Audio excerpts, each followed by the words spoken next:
Recording in progress.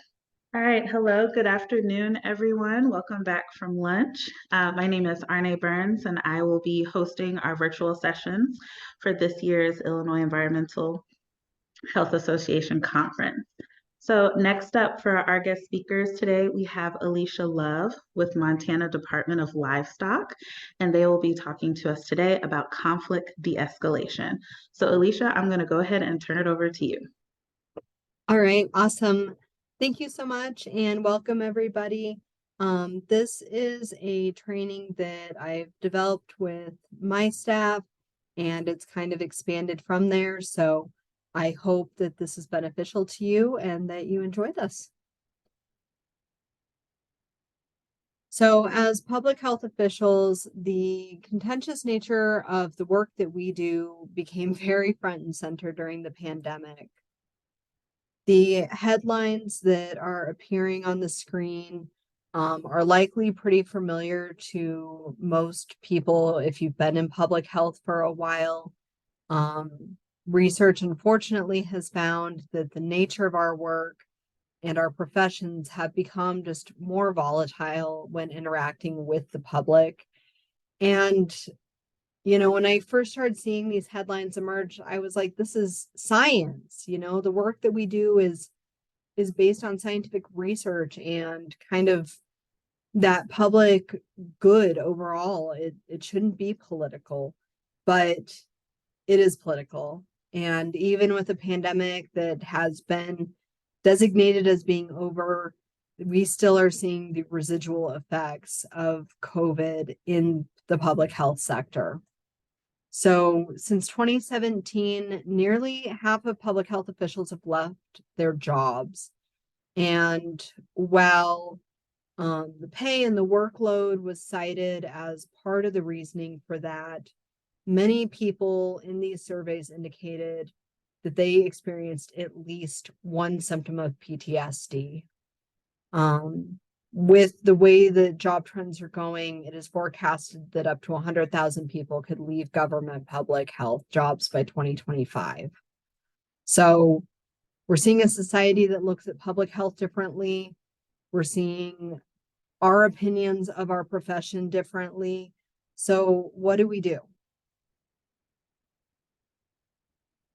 We learn new skills to adapt to this. We need to prepare veterans and new hires alike for how to handle this different environment that we find ourselves in post-COVID. So when someone says the word conflict, what comes to mind, right? So we think about the word fight or anger or danger maybe, or just very negative connotations is usually what we associate with that word. But conflict is an inevitable part of life. We experience it almost on a daily basis in most cases. And it can be at home, it can be at work, it might even be while out recreating or just, out in the public sector, just hanging out. But whether or not conflict is productive is reliant on the people in the conflict and the type of conflict. So as regulators, we absolutely experience conflict in the workforce. There's no question about that.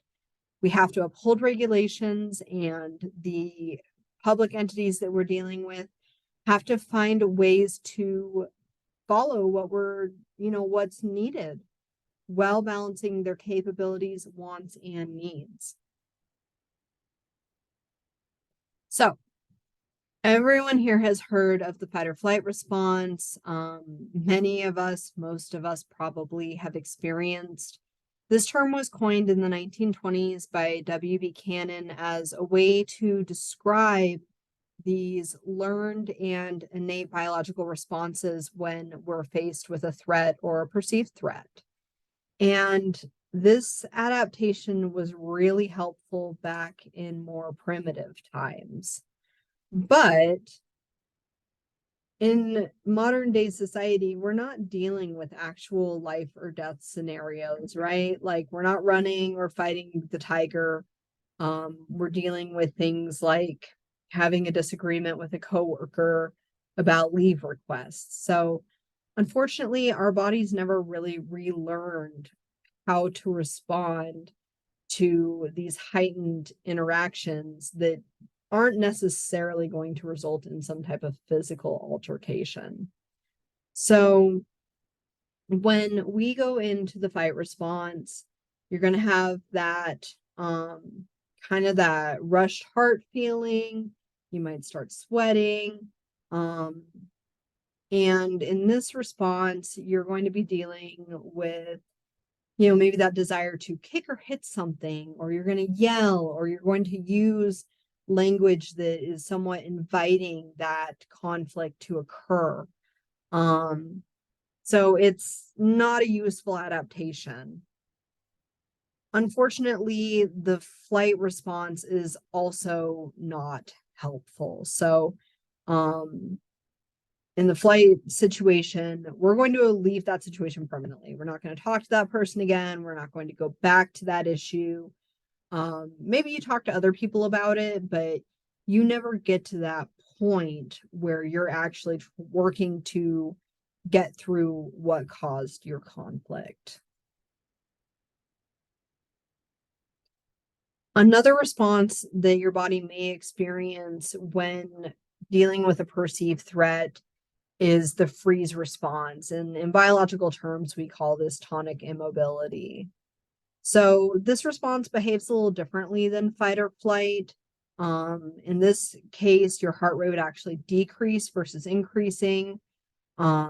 Studies in 2015 and 2017 found or hypothesized that this response is perhaps your body's way to try to gather more information about the threat that you're experiencing. So even though not too many of us would actually faint when we're in a situation, fainting would be an example of this one. So it's not just that you're not responding, it's that you physically cannot respond to what is happening. So again, less common, but still not helpful when we're dealing with our situations. But thankfully, there are some tools that can help us manage these responses better.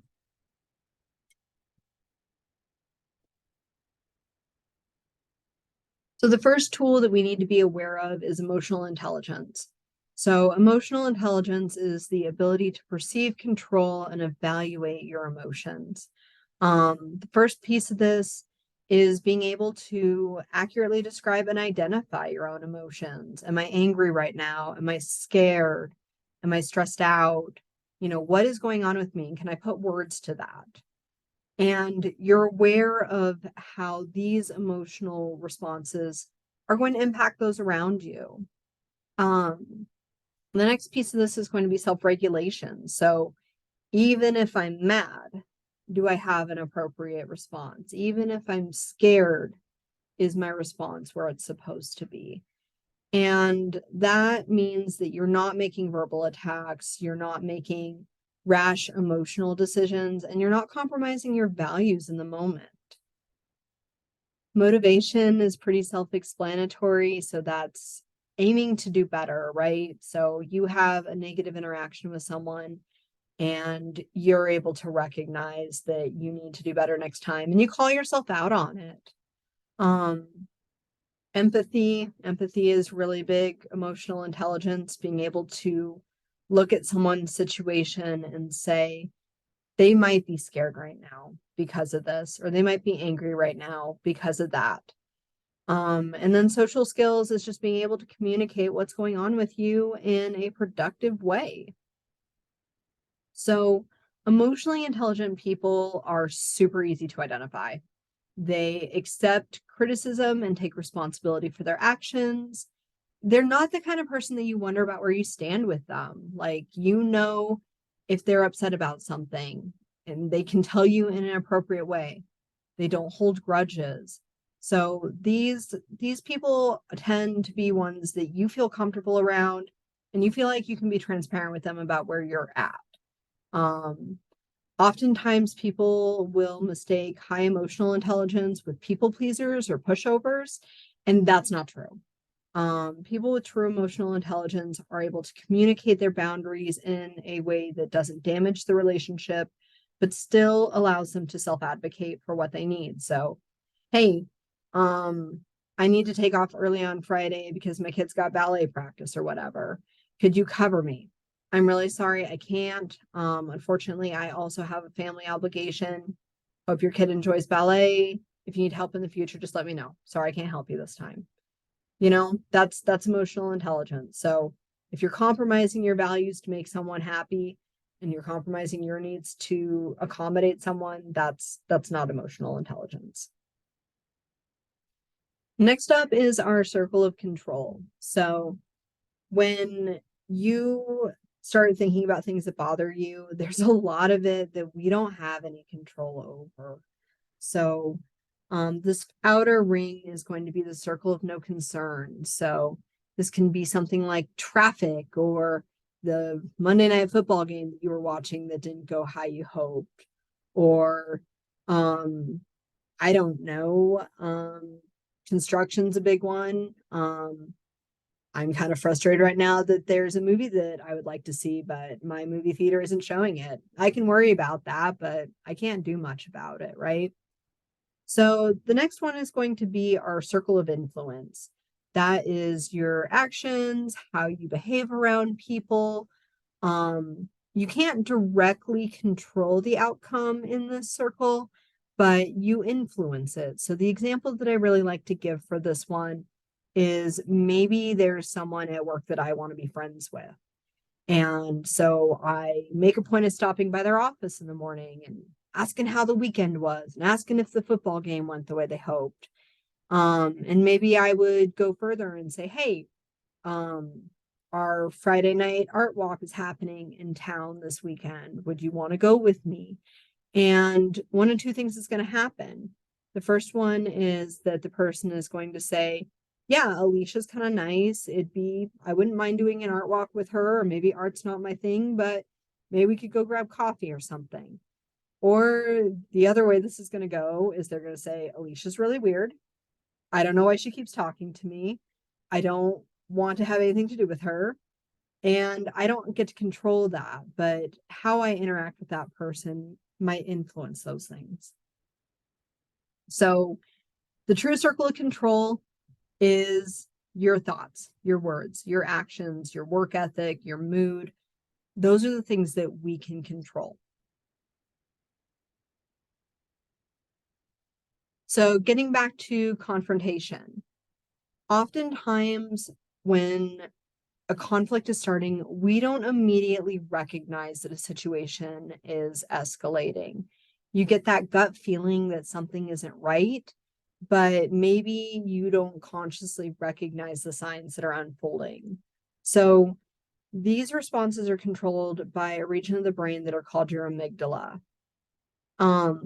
The amygdala is kind of your vigilance in a sense. It's constantly scanning and taking in data from your environment, trying to figure out if you're safe or not. So maybe you see someone in the room there with you and they reach their arm up to maybe itch the side of their face.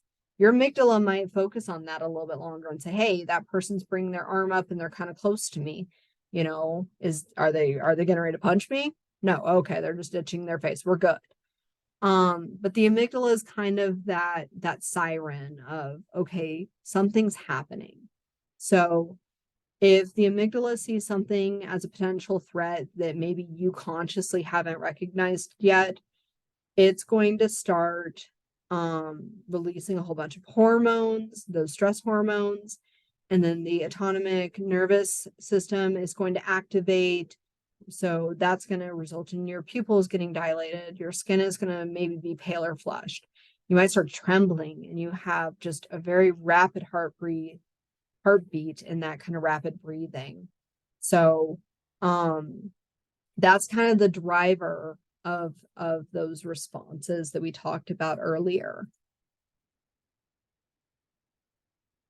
So if you start to feel this way, you start to have that rush happening, the first thing you need to look for is what cues is that amygdala trying to signal to us? Is the person's body language changing? When I give this presentation in person, I'm a pretty dynamic speaker. I like to move around the room a lot. I use a lot of hand gesturing. I make a lot of good eye contact with people. So if I suddenly folded my arms and stopped looking at the room, it'd be a good indication that something changed, even if I'm not directly behaving in a threatening way to people. Obviously, there's some really obvious examples. If someone starts yelling at you or they're clenching their fists, I mean, that's a pretty good indication that something's happened. But some of these other points up here on the slide indicate just more subtle things that if you weren't consciously thinking about it, you may not recognize as an issue. So when this happens and you recognize that a conflict is starting, you need to do a little bit of self-expression and self-evaluation of how is this communication going? Oftentimes we will begin to mirror people's body language and tone, even if we aren't consciously aware that that is starting to happen. So am I starting to yell? Am I starting to cross my arms or clench my fists? And how's my breathing? You know, do I feel settled? Is my heartbeat normal? Or is my heart racing right now? And am I giving the other person space? Like, am I like up in their business, or is there a decent amount of space between us right now? And the last one is your response accurate or over exaggerated? So emotional dysregulation is when we have a response to something that isn't appropriate. So, hey, I came in late for work 5 minutes this morning, and my boss maybe notices it and says, hey, Alicia, you're a couple minutes late. Everything okay today? And I start yelling at him. Why do you care? I'm always here late. What's the issue? Why are you in my business? You know, and I go off. That's emotional dysregulation. You know, I'm having a response to something that isn't appropriate. So unfortunately, for these situations, in the moment, we don't often recognize that we're dysregulated, but it's pretty obvious to the people around us that it's happening. So I'm going to go ahead and try to start a video. If someone in chat could let me know if you guys cannot hear it, I'll try and mess with my settings, but hopefully it'll click through and we'll be good to go. Just let me know.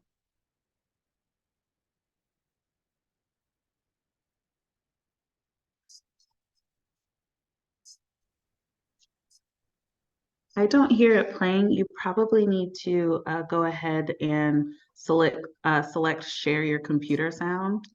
Okay, I'm going to back this for just a moment just so it stops.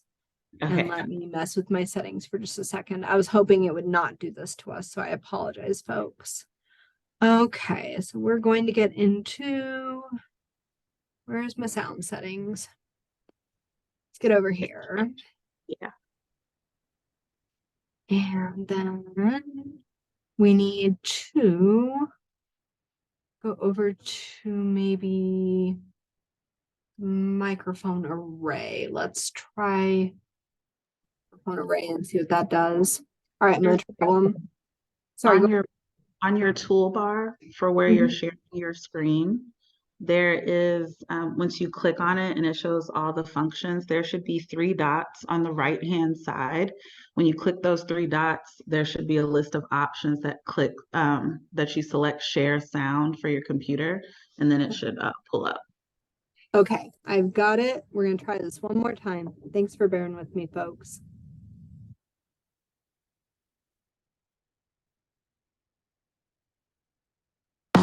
Nina said as long as I was escaping, would I mind escaping to the market and picking up something for dinner? Sure, that was all I needed. A busy supermarket. I needed to drive, mellow out, get my mind off the wedding. But mellowing out was not in the cards. Yeah. Excuse me, sir. What are you doing? I'll tell you what I'm doing. I want to buy 8 hot dogs and 8 hot dog buns to go with them. But no one sells 8 hot dog buns. They only sell 12 hot dog buns. So I end up paying for 4 buns I don't need. So I am removing the superfluous buns. I'm sorry, sir, but you're gonna have to pay for all 12 buns. They're not marked individually. Yeah. You want to know why? Because some big shot over at the Wiener Company got together with some big shot over at the Bun Company and decided to rip off the American public. Because they think the American public is a bunch of trusting nitwits who'll pay for things they don't need rather than make a stink. Well, they're not ripping off this nitwit anymore because I'm not paying for one more thing I don't need. George Banks is saying no. Who's George Banks?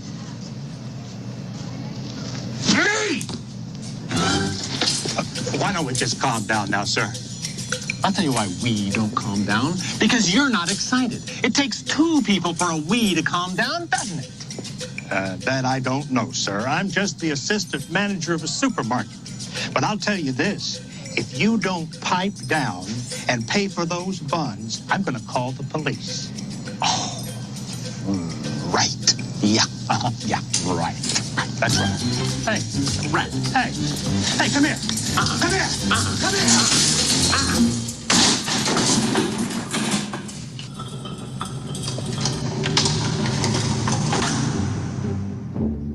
That was the low point. Flipping out over 4 hot dog buns.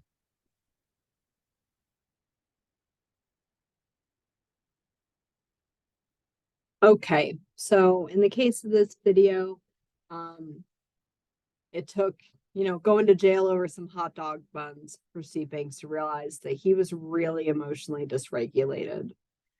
So if you feel like you're getting upset or you feel like things are maybe getting out of control internally, the first step is to remove yourself. And this can sound like, hey, it feels like we're both getting a little bit frustrated. Let's take a couple of minutes to regroup, gather our thoughts, and we'll reconvene. And I know when I've talked about this in the past, people are like, well, that's the flight response. No, the flight response means you're not going to work towards coming back to it. So we're removing ourselves temporarily. If you don't feel comfortable using a dialogue like that, this is a convenient time to say, hey, I just realized I missed a phone call from my boss. I need to step outside and take that, or, whatever. We're going to find a reason to temporarily exit the situation. Once you've done that, the goal is to get your breathing and that hormone rush kind of back under control. And I like to use a breathing exercise that I find to be extremely effective. It's very simple. You just take a really big deep breath in. You're going to hold that breath and you're going to count to 3 slowly. Release your breath slowly while counting to 3. You're going to hold that air out for 3 and then back in 1, 2, 3.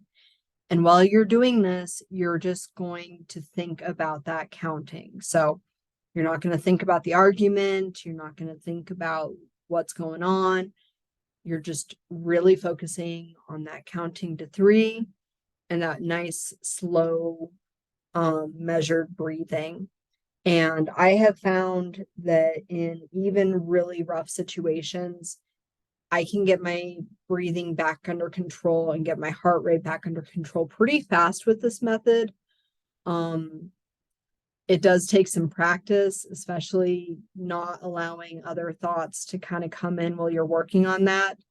So I would certainly encourage folks to just to practice it, even in kind of low stake situations, just so you can kind of get that that ability kind of strengthened, so that when you really need it, you're confident, and your brain kind of knows the routine of what to do. And once you feel more regular, you want to reflect on the situation. So you need to look at first on what happened. And you want to evaluate on this with just the facts of the situation.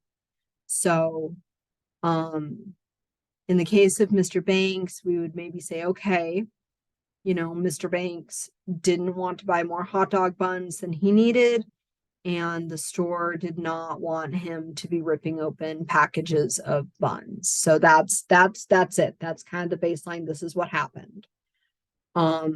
Oftentimes in high conflict situations, especially when you're having an emotional feeling about it, it's really hard not to put judgment and emotional language into it. So you kind of need to work at that and say, okay, this is what happened. As regulators, we often know what triggers conflict, right? You're writing a violation, you're making them throw away food, you're closing the pool, whatever it is. When we're in these work settings, we often know what is triggering the conflict. But if you don't, you may need to look back at it and say, okay, we were good until about here. What happened right about that point? You need to do some reflection on yourself. Like, how am I feeling right now? Am I feeling angry at all? Am I scared? Am I nervous? Am I frustrated? Like, where am I at? And you need to finish out by saying, okay, how do we fix this? Is it simple as they need to comply with the regulation, or maybe it's something more complicated where you need to spend a little bit of time saying, okay, what are my goals? We're in this conflict. What am I hoping to see happen here? So you need to take a little bit of time to kind of do that. So once you're calmer, you have some goals, you have kind of a summary of what's happened in your brain, you need to approach the other person and ask if they're ready to talk. A big thing that I like to remind folks on this is you're going through a training on how to work through this, and in most cases, pretty quickly get to that point where you're ready to resolve the conflict. Most people don't have that kind of skill set. So they might say no. They might say, no, I'm not talking to you about that. I'm done with this. And you accept it. Like, you can't force someone to engage with you if they don't want to. So if they say no, ask if you can come back. Say, hey, I understand. Could I touch base with you again in 15 minutes? Or if it's possible, could I talk to you tomorrow? Could I call you tomorrow? The goal is to try to get some timeline of when this is going to get resolved. We're not running away from it. We're not avoiding it. We need to get through what's going on here. If they say they are ready to talk, you need to take a moment and evaluate your surroundings. You want to give the person about 1.5 to 3 feet of room, because if you're right next to them, they're still going to feel intimidated or threatened by the situation. You want to make sure that their line of sight has a visible exit away from you.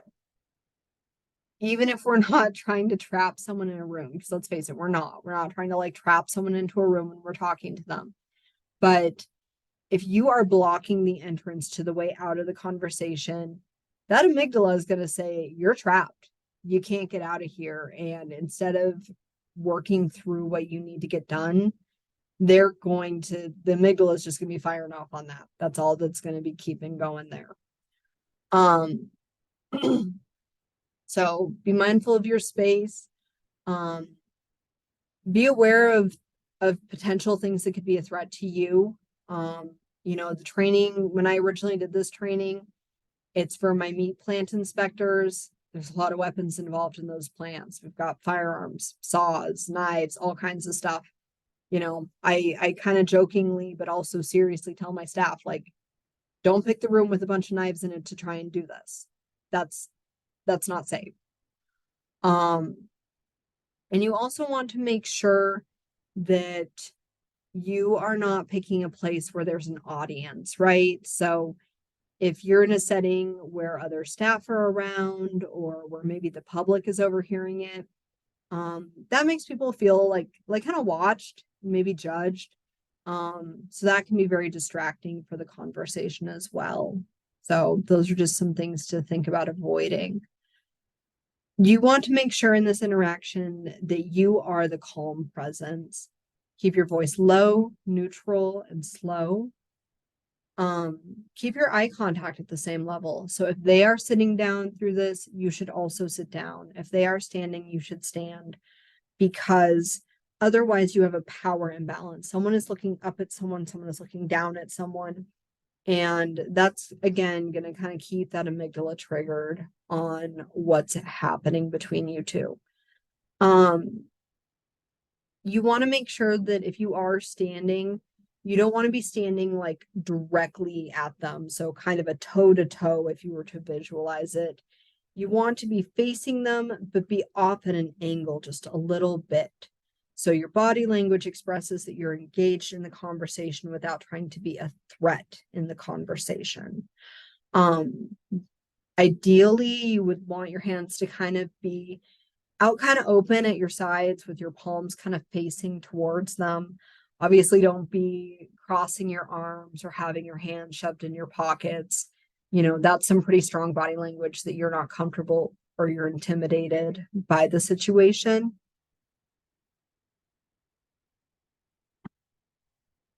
Once you start talking with that person, you don't want to point at them. That's a good way to kind of set people off. Don't roll your eyes, so be really mindful of just what kind of body language are you conveying. Initially, it's not uncommon for people to want to kind of vent, and venting is fine.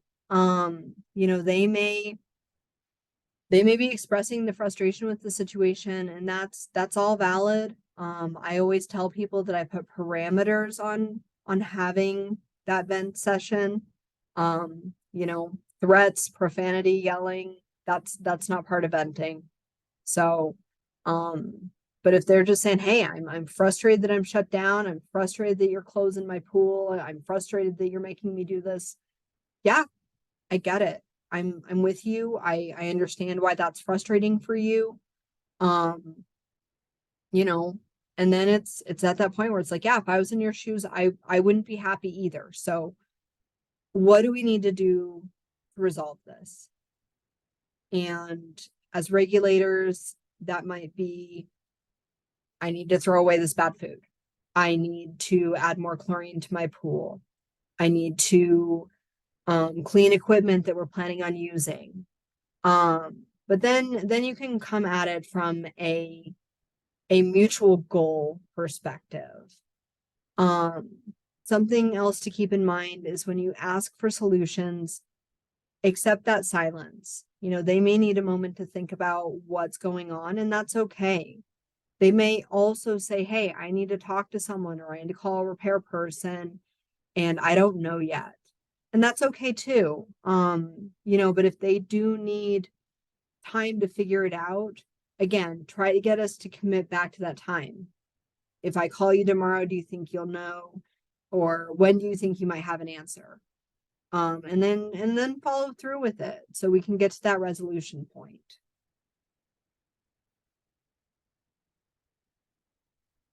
All right.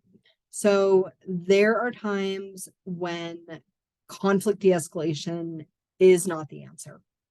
So if you don't feel safe, if they are threatening to hurt you or they assault you, yeah, we're not doing de-escalation on that. We're leaving.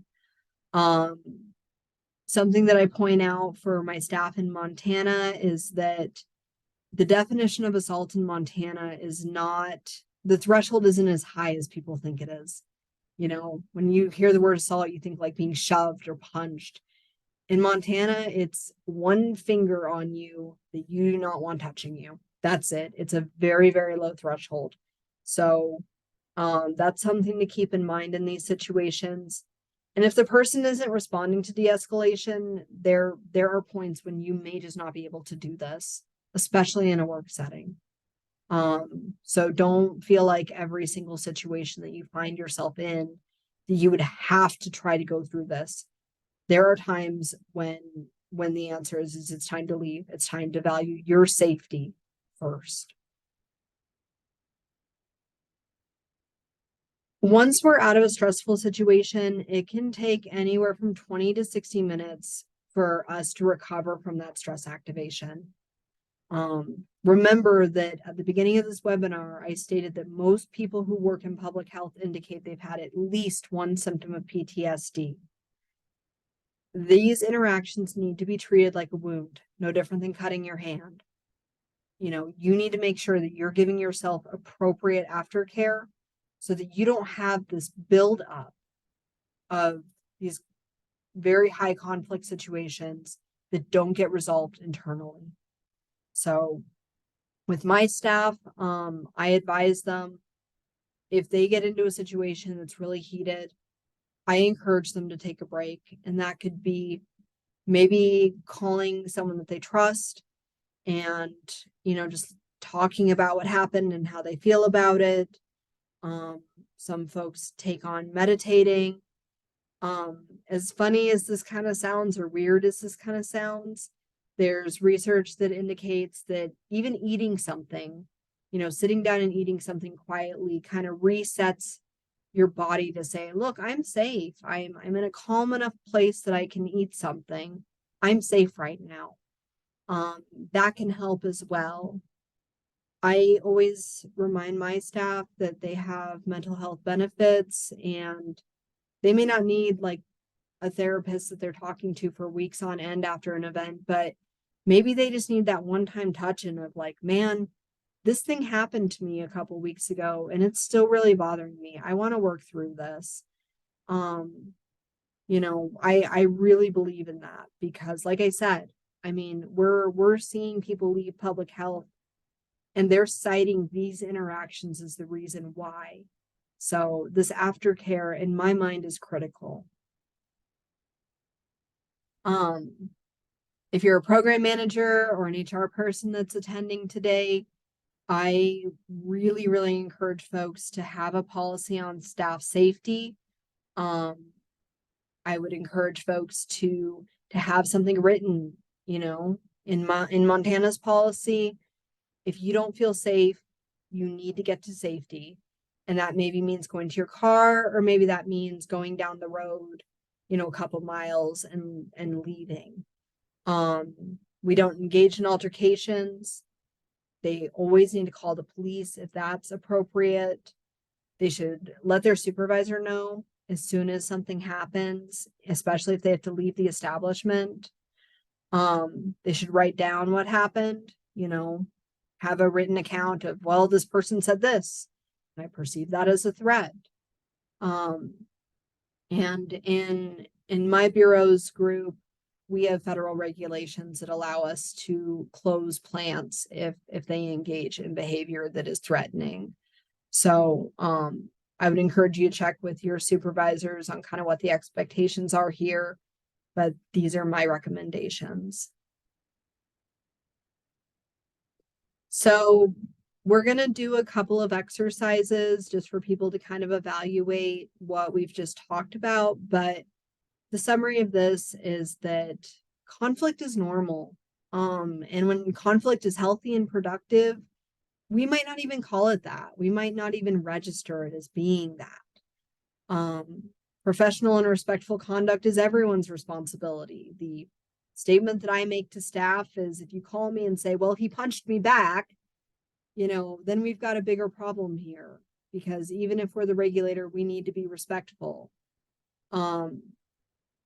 It's important for us to be kind of registering when you get that knot in your stomach. Hey, something's wrong. Like, don't ignore it. Listen to it.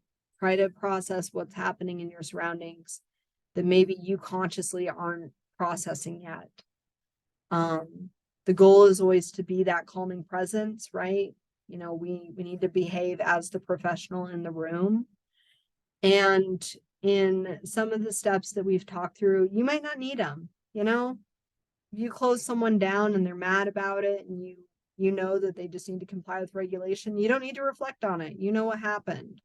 But maybe you still need to evaluate how you're feeling about it and how you're reacting to their response. Okay. So, I'm going to pull these slides up. I don't know if it's easier for people to just speak or if people just want to put some thoughts in the chat box. The person's kind of hosting today. I don't know what your thoughts are on how best to kind of give folks a chance to talk through this. I'm open to either option. I'll monitor the chat if anything is put in there. And then for anybody that's in here, if you guys want to say anything, you can go ahead and mention it to her as well. All right, perfect. Okay, so your coworker calls you and says they feel you're not doing your work correctly. And as the discussion progresses, you recognize that they are starting to talk louder and faster. They also seem to be thinking less about your responses and are talking over you. So the questions that we want to consider are, is the interaction escalating? How do you know? What next steps do you think we should take? And what do you need to be mindful of about yourself here? So I guess as folks are ready, you're welcome to just kind of jump in.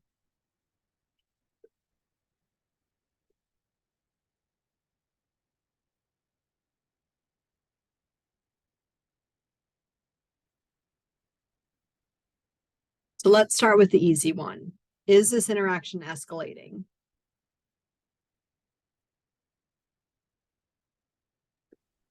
In person here, everyone says yes. Perfect. And in the chat, I'm seeing yes as well. Excellent. Okay, how do you know? Someone speaking over the other side. Voices are getting louder. It seems stressful. They're disregarding responses. So it means one party isn't listening. One party's not listening anymore, disregarding responses. I don't know if you can hear them as well. My apologies if I'm repeating. No, that's okay. I'm getting bits and pieces, so I actually really appreciate you repeating it just so I'm grabbing it. So, okay, absolutely. So what next steps would you be taking in this situation?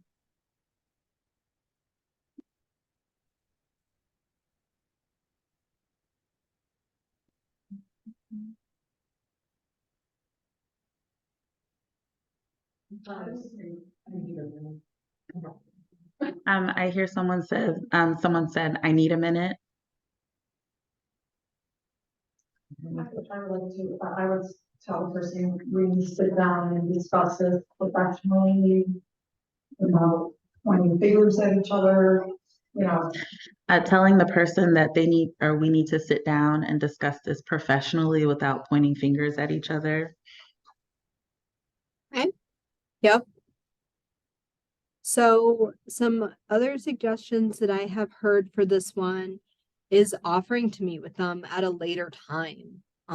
Saying, hey, you feel pretty passionate about this, or I get the impression that you feel passionate about this. Can we meet? Can we meet where this is occurring, or can we meet at the office? So that's going to do two things. The first thing it's going to do is kind of give us that time, right, for everyone to kind of reconvene. And secondly, once we're meeting with them in person, if that's possible, that can give us the opportunity to get some of that body language. Something with phone communication and email communication too, is that people behave differently in that type of communication setting. They may feel more comfortable being rude or maybe saying things in a way that would invite confrontation that they would not do if they were face to face with you. Okay. And what do you think you should be mindful of about yourself while this is happening?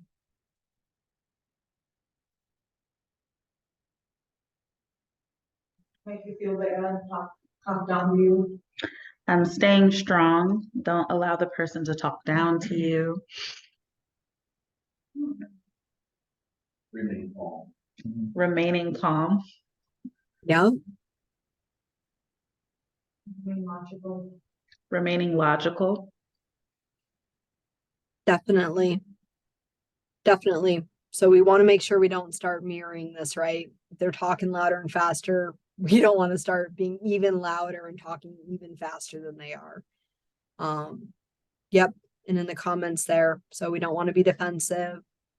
We want to make sure we're doing some active listening on maybe what's going on here. So perfect. Okay. We're rocking and rolling. There's also a comment about being honest about the situation as well. Yes. And I think that that can definitely be a really important thing. You know, if there's a valid concern about how work is being done, kind of having that mental space to say, maybe this person's got a point. You know, being accepting that might be true. Okay. So you arrive at a plant for an inspection. You see an employee pick up a knife that was dropped on the floor and resume using it. You bring that to the owner's attention and they begin yelling that you are lying and out to get them. You notice that they are standing very close to you and they keep clenching their fists. So right out the gate, is this interaction escalating? Yes. Absolutely. Okay. And everyone always giggles when I ask, but how do you know? Clenching fists. Clenching fists and yelling. Absolutely. Okay. So what are we doing next?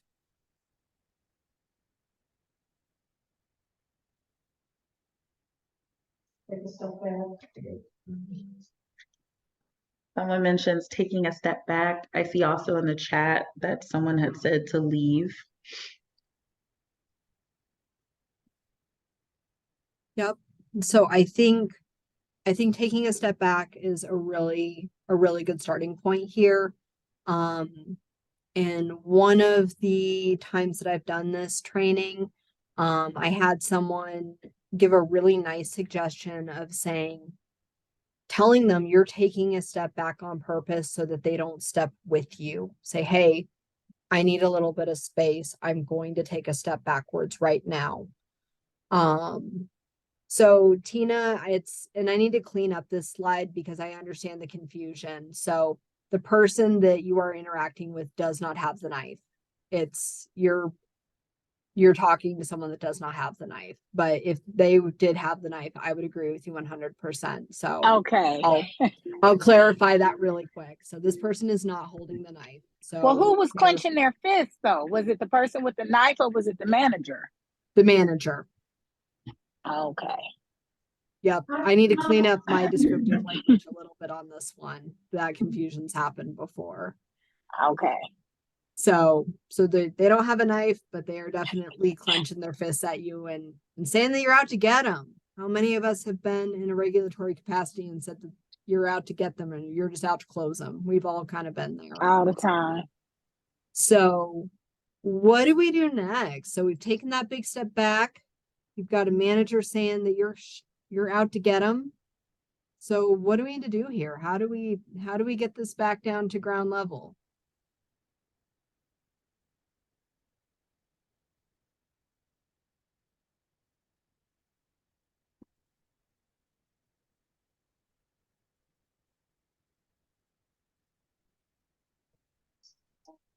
Another manager bring that employee to them to talk about the situation altogether. Someone had mentioned bringing in another person to talk about the situation instead of the manager that's present, that's clenching their fists. In the chat, I see give them some ideas on corrections or ask them to go with you to another location in the building. Yep. So I think that those are both really valid points. So right, we don't want to give an audience. That kind of puts people on notice a little bit. Something that I have done when I have been in this situation is to kind of point out, like, if I just close down all the businesses I inspect, I'm going to be out of a job, right? Like, my goal is for you to be operational, but we need to do it safely. And maybe ask, like, why do you think I'm out to get you? You know, what is giving you that indication? And maybe that helps get it moving towards productivity, maybe not. Depending on kind of how the interactions are going with the staff, you may ask the employee that did that and say, hey, it looked like you dropped the knife, did you?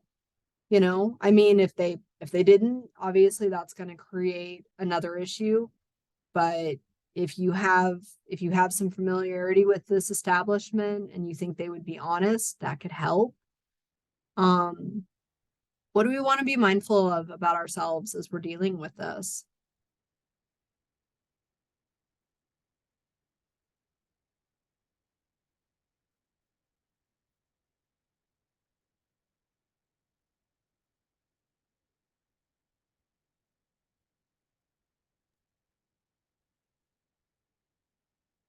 In the chat, somebody had mentioned body language, verbal language, volume, and not arguing.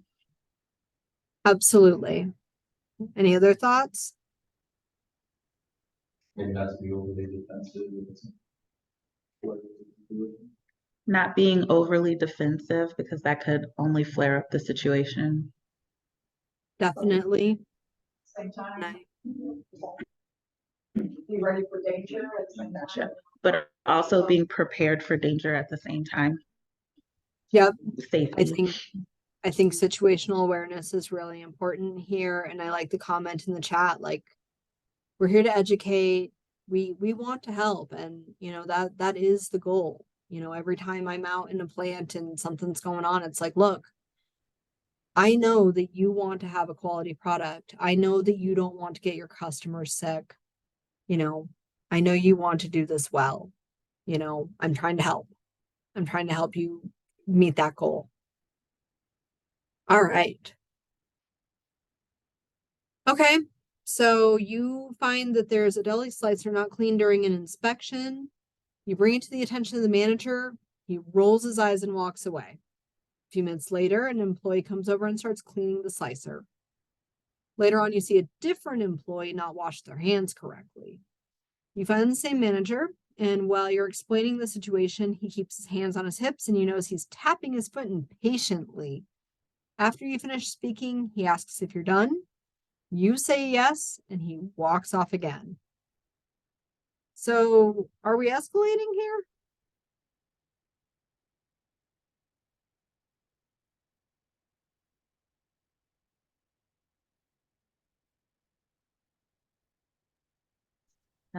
Potentially. Yeah, we're kind of at that point where it could go either way, right? So, what do you think might happen if we have another violation? Where do you think we're going?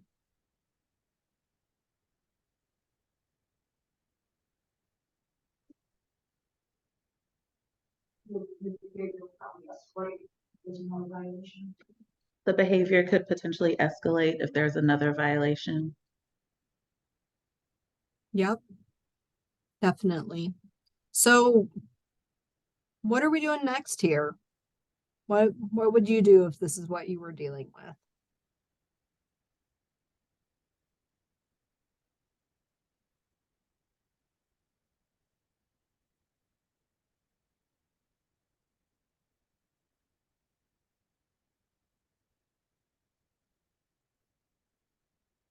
Take it to a different room. Yep.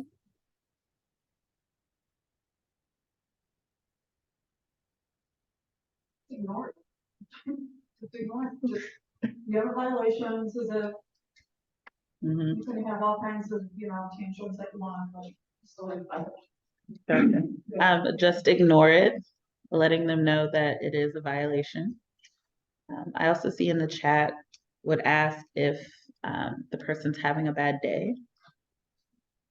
And I think That one is really, Oh.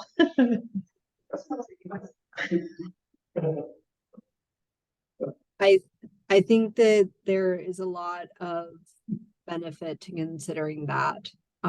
As people, we tend to be egotistical, and I don't mean that in a derogatory way, but when we're having a negative interaction, we tend to take things pretty personally, and that's just kind of how most of us are. So if you said, hey, you seem kind of frustrated, is everything okay? And there's a chance that they don't realize how strong a body language they're kind of sending off to you, or they might have other stuff on their mind. And they might be kind of taken back by that, like, whoa, yeah, I'm being kind of rude right now. I find a lot of benefit when I'm out in the field, finding who that appropriate contact person is. I don't know what the policies are within your organization, but he may not want to be the person that has to be talked to. Maybe he just wants the report at the end. Maybe his preference is that you just call the staff out and just let him know what the summary is. Or maybe there's a different person in the establishment that they prefer be kind of that point person for these issues. So I think all of this is good feedback. Yeah, ask what their policy is on the violation. Absolutely. Like, do you want to wait until the end and get the list of what happened? With some of this stuff, right? Like, as regulators, we can't wait. If someone's got dirty hands, they can't keep working. So if you don't want me to come find you, what do you want me to do with that? So I think that maybe starting with, when you get into these establishments, ask them how their day is, ask them what's going on, ask if they want to walk with you through the inspection or who the contact person is. And then if they say they're the contact person and they're behaving like this, say, hey, you said you wanted to be the person if issues come up, but you seem frustrated by me finding you, what are you hoping I'm doing differently here? What's going on? So, all right. So what do we need to be mindful of about ourselves as we're engaging with this potentially escalating situation?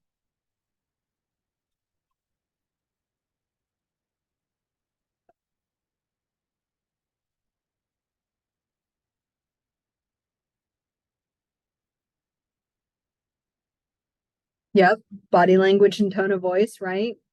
Don't want to be crossing our arms and tapping our feet back at them. That's probably not going to help. Someone in the room had mentioned inquiring if this is a recurring situation or if this is something that's happened before. And if the behavior is the same, because they don't want to fix the violation, whatever it is. And then asking if the behavior is the same because they're not wanting to fix the violation. Yeah, I think understanding the history there. I had a little coffee stand that I used to inspect, and they had one hand washing sink and it wasn't sufficient. So they had a lot of hand washing violations, that you may need to segue into. I noticed that this is kind of a recurring thing. What do you need to be successful? What do we need to do so that the next time we meet, we don't have to talk about this again? Kind of being focused on that future goal state. So kind of troubleshooting it. If you walk in at the beginning and they're letting you know that they're short staffed and that they've had to hire a bunch of brand new people, it may be worth having the discussion of, it looks like maybe some additional training on hand hygiene and sanitation are needed.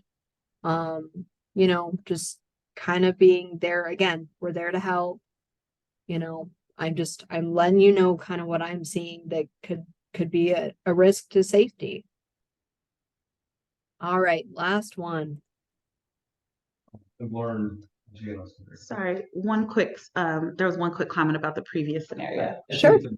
Recognize that there could be bits of truth in what they're saying, and we have to be cautious about the way that we communicate things too, because we could be putting off to that individual that very thing, even though we're not intending it. So we need to be willing to take that ourselves and sort of analyze ourselves and make sure that we're That's a good point. Making sure that we're aware about how we are potentially coming off to that individual. We're noticing that they are defensive, but perhaps it could be something that we are doing that's making them defensive. Is that what I mean? or is there like an inkling of truth in what we're saying? Is there an inkling and truth in what they're saying about the situation? Yeah. I think that that's a huge line that we have to walk, right? Like we want to make sure that when we find issues that they're taken seriously, you know, especially with something like hand washing. Hand washing is a huge thing, and it's embarrassing for the person involved in it, right? Like you don't want to be told as an adult you don't know how to wash your hands. Like that's a very personal thing.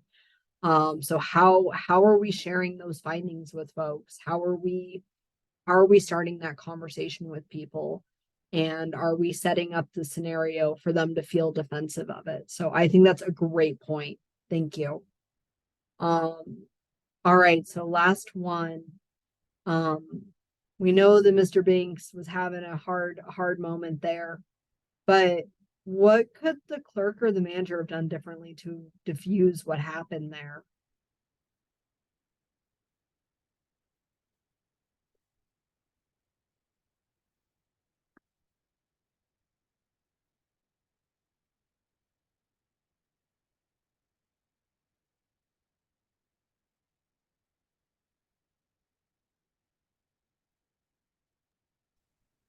I see in the chat someone said ask if he's okay and what's going on. Absolutely, right? What else? Someone said that they would agree with him. It's ridiculous. Yes, and I love that someone's saying that, because it's something that I think is a great solution. You know, what would have happened if that clerk would have come over and he goes, you know, he has a soapbox moment about the ratios of hot dogs and hot dog buns. And if the clerk would have just shook his head and said, you know what, I hate that. You know, I think it would have diffused it really, really fast. Let's talk about that assistant store manager. We definitely didn't de-escalate with him. So what could we have done differently there? Well, based on code requirements, this is what the code is for this situation. So educate them on the code. There's a comment here about educating them on the code or whatever the code is.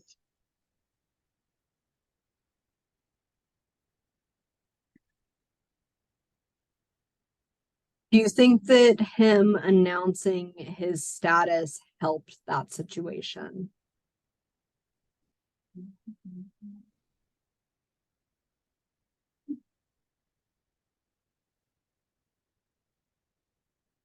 Someone said no. No, and oftentimes not, right? And I make this point deliberately. You know, when we come in and do our regulatory work, you know, it's good to introduce ourselves. It's good to have that initial contact. But if you get into a situation where someone's upset about how things are going, we don't need to remind them that we're the regulator. They know that, and it's kind of that chest puffing, right? A little bit. So, you know, I think he could have made some better headway if he would have said, hi, I'm so and so. It looks like something's going on. What's up? You know. And another point that I'll make here is that he goes to a really extreme solution right out the gate. You're going to buy this or you're going to jail. And maybe that's true. But yes, exactly, Greg. That's very threatening language. I'm calling the cops. Like, and at that point in time, what does he have to lose? Okay, I've drawn my line. I'm not buying these buns. I guess I'm going to jail. So, you know, I think there was a lot of steps that maybe could have happened in that conversation before going straight to I'm calling the cops. So, all right. That is my presentation. I'm seeing that I'm a little bit over time here. But if folks do have questions, I'm happy to hang out for a few minutes. If you guys need to move on with your schedule, I won't be offended.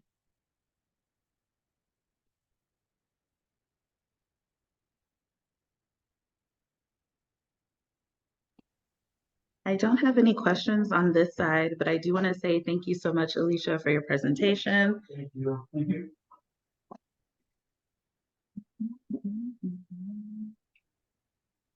Absolutely. This is information I'm happy to share. In the public health realm, we get a lot of training on what laws are and how to write reports and how to do a good inspection, but the human component isn't always part of our training. So I'm happy to share it. I hope this was worthwhile for the folks that attended, and I hope you enjoy the rest of your conference. Great, thank you. Let's see. Okay, so let me pull up my schedule here.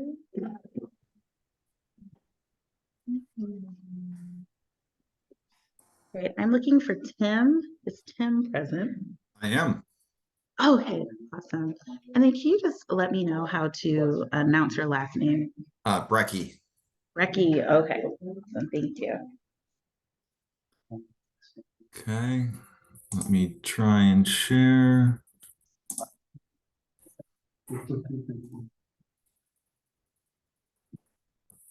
Okay, wonderful. Alrighty then. So we are just going to go ahead and dive straight into our next presentation. Here with us today, we have Tim Brecky, who is going to talk to us about Delta Ecopod. Is that correct? It is. Okay, awesome. So I'm going to go ahead and turn it over to you. Thank you. Yeah, my talk's not going to be quite as glamorous. I guess the necessary world of wastewater management. Just a little bit about, so what we're showing here is some different examples of, wastewater treatment. And what we focus on is more on the decentralized treatment, the remote users, the campgrounds, the truck stops, things like that are away from the cities. And kind of some of these pictures are depicting that, some different options as far as treatment goes. So a little bit about our company. I don't know how many of you are familiar with us. So basically the kind of the hierarchy here is ADS is kind of the parent company of Infiltrator, who is the parent company of Delta Treatment, is kind of where I'm focused on the treatment side of things. So I guess we're going to kind of go over some of the different treatment systems that we offer and how they can be applied. Some of the different what goes into the design and sizing of those systems, and some time for questions at the end. I'll try not to get too far into the weeds, trying to know the crowd here, but I just want to give you guys some information about what the different options are, when someone comes to you with an application, so what wastewater treatment options are out there and available. So to back up a step, kind of when you think about wastewater, there's kind of, three, very general categorized. You have what we could consider centralized systems. These are your more, your city-based systems, city, urban, where you've got, an entire city that all drains into one centralized treatment plant. And then you've got on the other end of the spectrum, kind of your individual septic treatment for like a personal, rural residence. And then you've got decentralized, which is kind of somewhere in between. We, consider, what we would call commercial. It's anything larger than a single family application. Like I said, the rest stops, the truck stops, things like that are remote, unable to connect or too cost prohibitive to connect to the city treatment.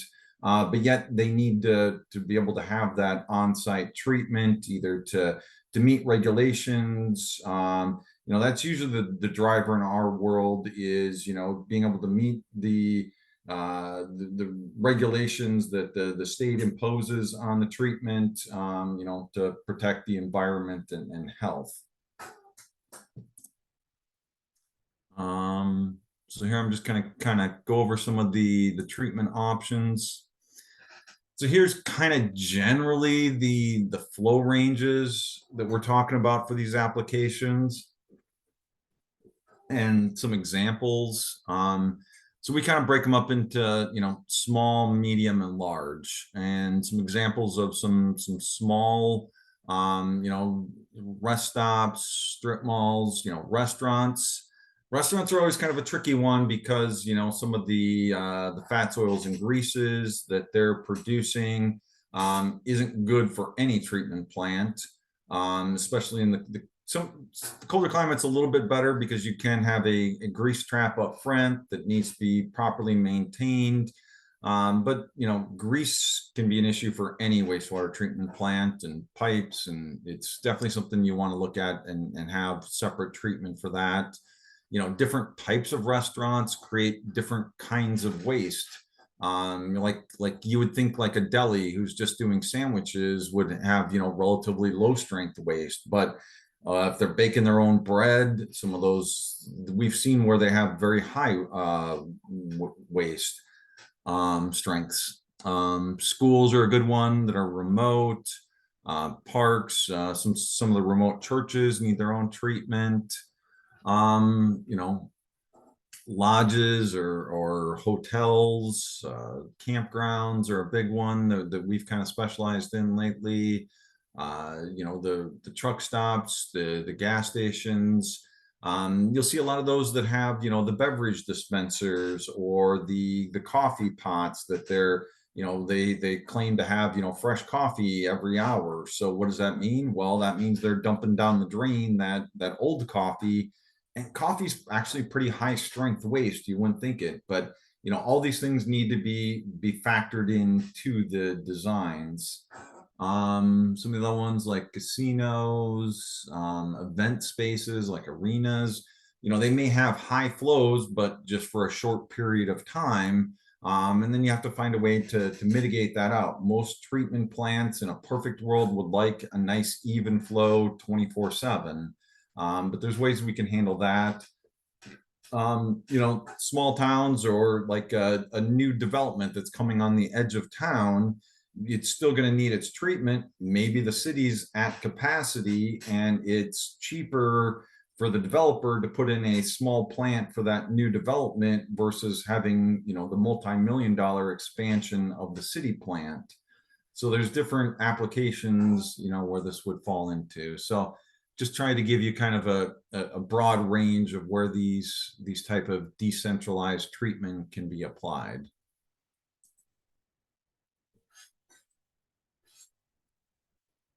So here's two just kind of schematics or models showing the two main products that we use in this for the decentralized.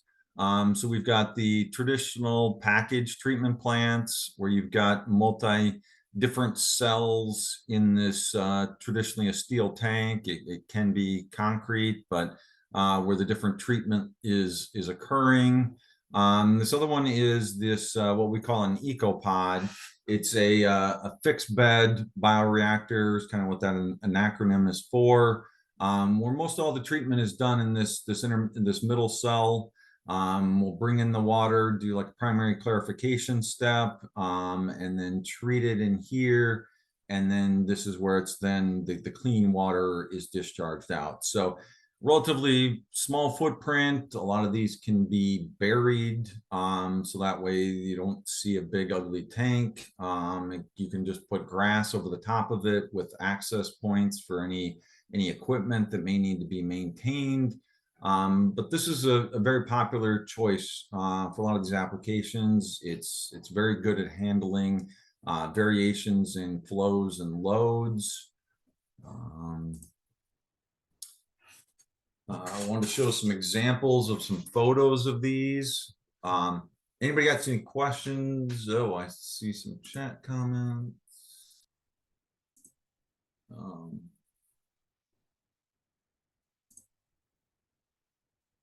No, okay, never mind. But anybody any questions, feel free to stop me. But so here's an example of a package treatment plant. So you can see it in real life. On the right here is a top view of the secondary clarifier where we clean the water up. Again, another view from the top on that the package treatment plant. You know, one of the nice things with these is they pretty much come to site, plug and play. We assemble all the equipment inside it. So once it arrives, it's relatively turnkey. They're relatively small in the fact that they have to be able to fit on a truck to get to site for shipment. So that kind of limits the width and the length. You know, we can do these and, you know, depending on the flow rate that's needed, multiple trains as needed, which is another thing where they're, you know, relatively modular. You know, if you have a new development that's going to be, you know, developing in multiple phases, they could put one of these in, and then as their phases of development increase, they can just add in additional trains, which makes them nice and modular, easy to expand.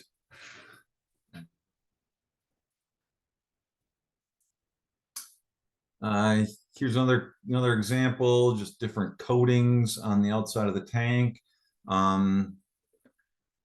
And this technology has been around for many years. Most things in, you know, wastewater isn't exactly new science. We've been treating water the same way. Basically, what wastewater does is we take what nature naturally does in streams and in the soil, and we just make it happen way faster by condensing the footprint and adding air. And, you know, we're basically farmers growing bacteria that do the majority of the work for us and eat the waste that comes down the stream. But, you know, there have been, you know, advances in technology with like tank coatings, you know, some of the equipment that's used in this. But again, this shows an example of relatively small footprint. I kind of mentioned some of the coatings. You know, there's many different coatings, both for the exterior and the interior that comes in contact with the water.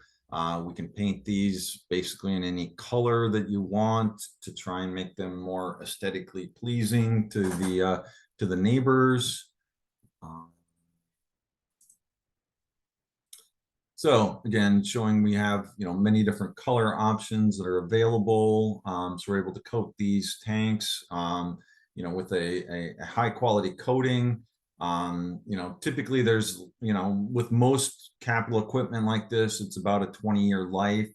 You know, they may need to be, you know, the coatings potentially inspected over time, but that's a long life item on these.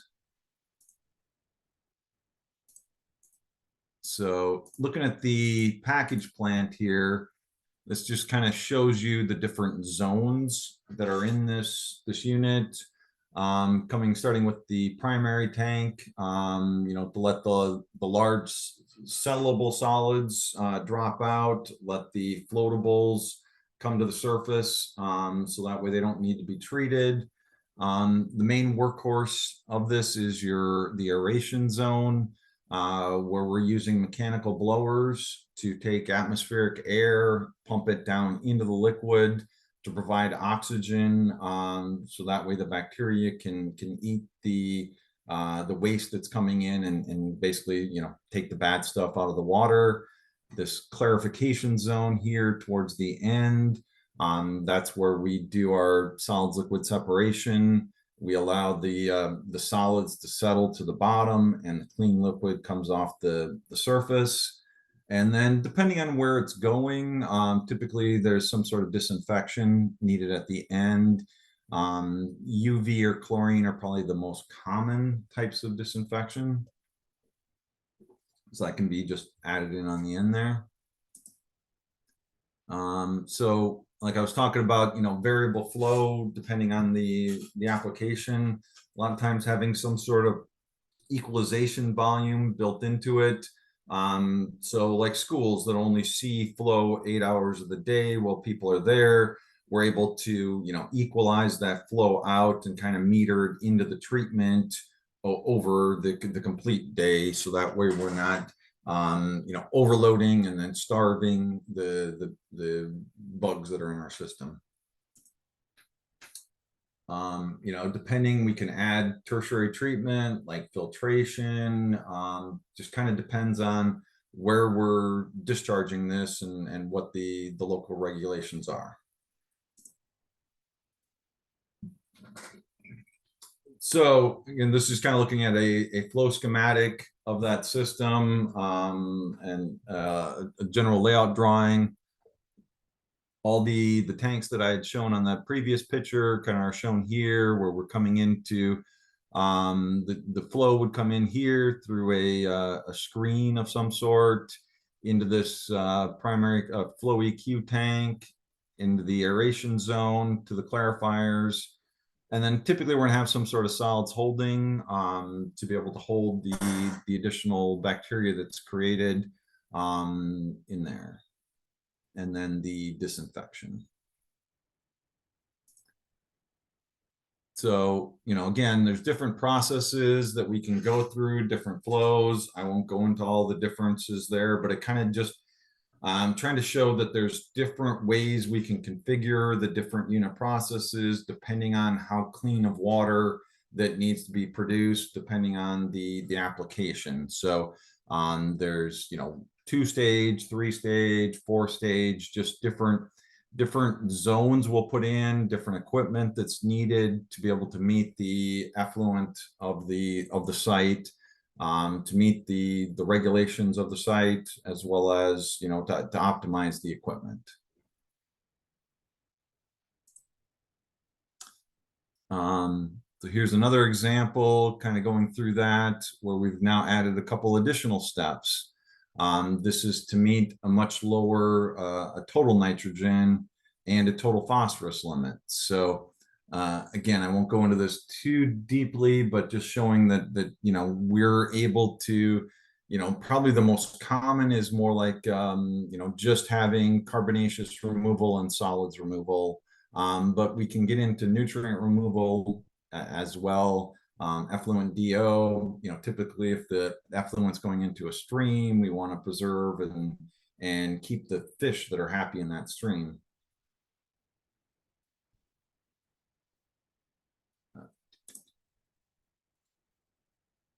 So like I said, these typically it's called, activated sludge or extended aeration, been used since the 60s or the 70s, since the Clean Water Act came into effect. This has been kind of the long proven technology.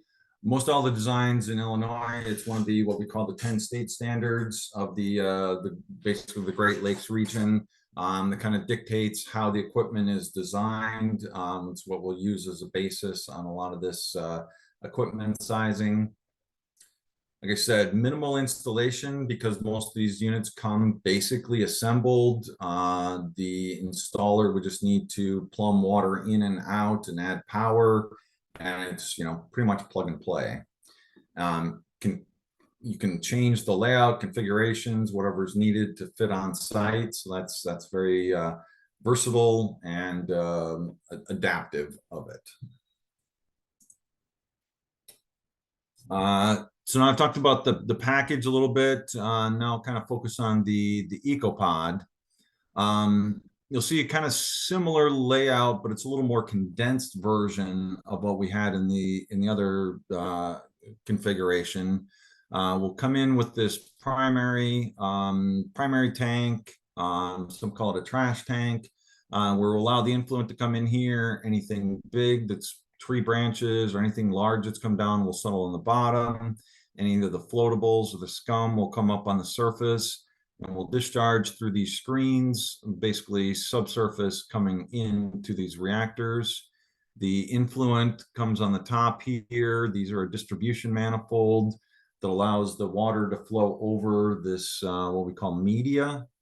These blocks of media in here create a lot of surface area that the bacteria adheres to and creates a film.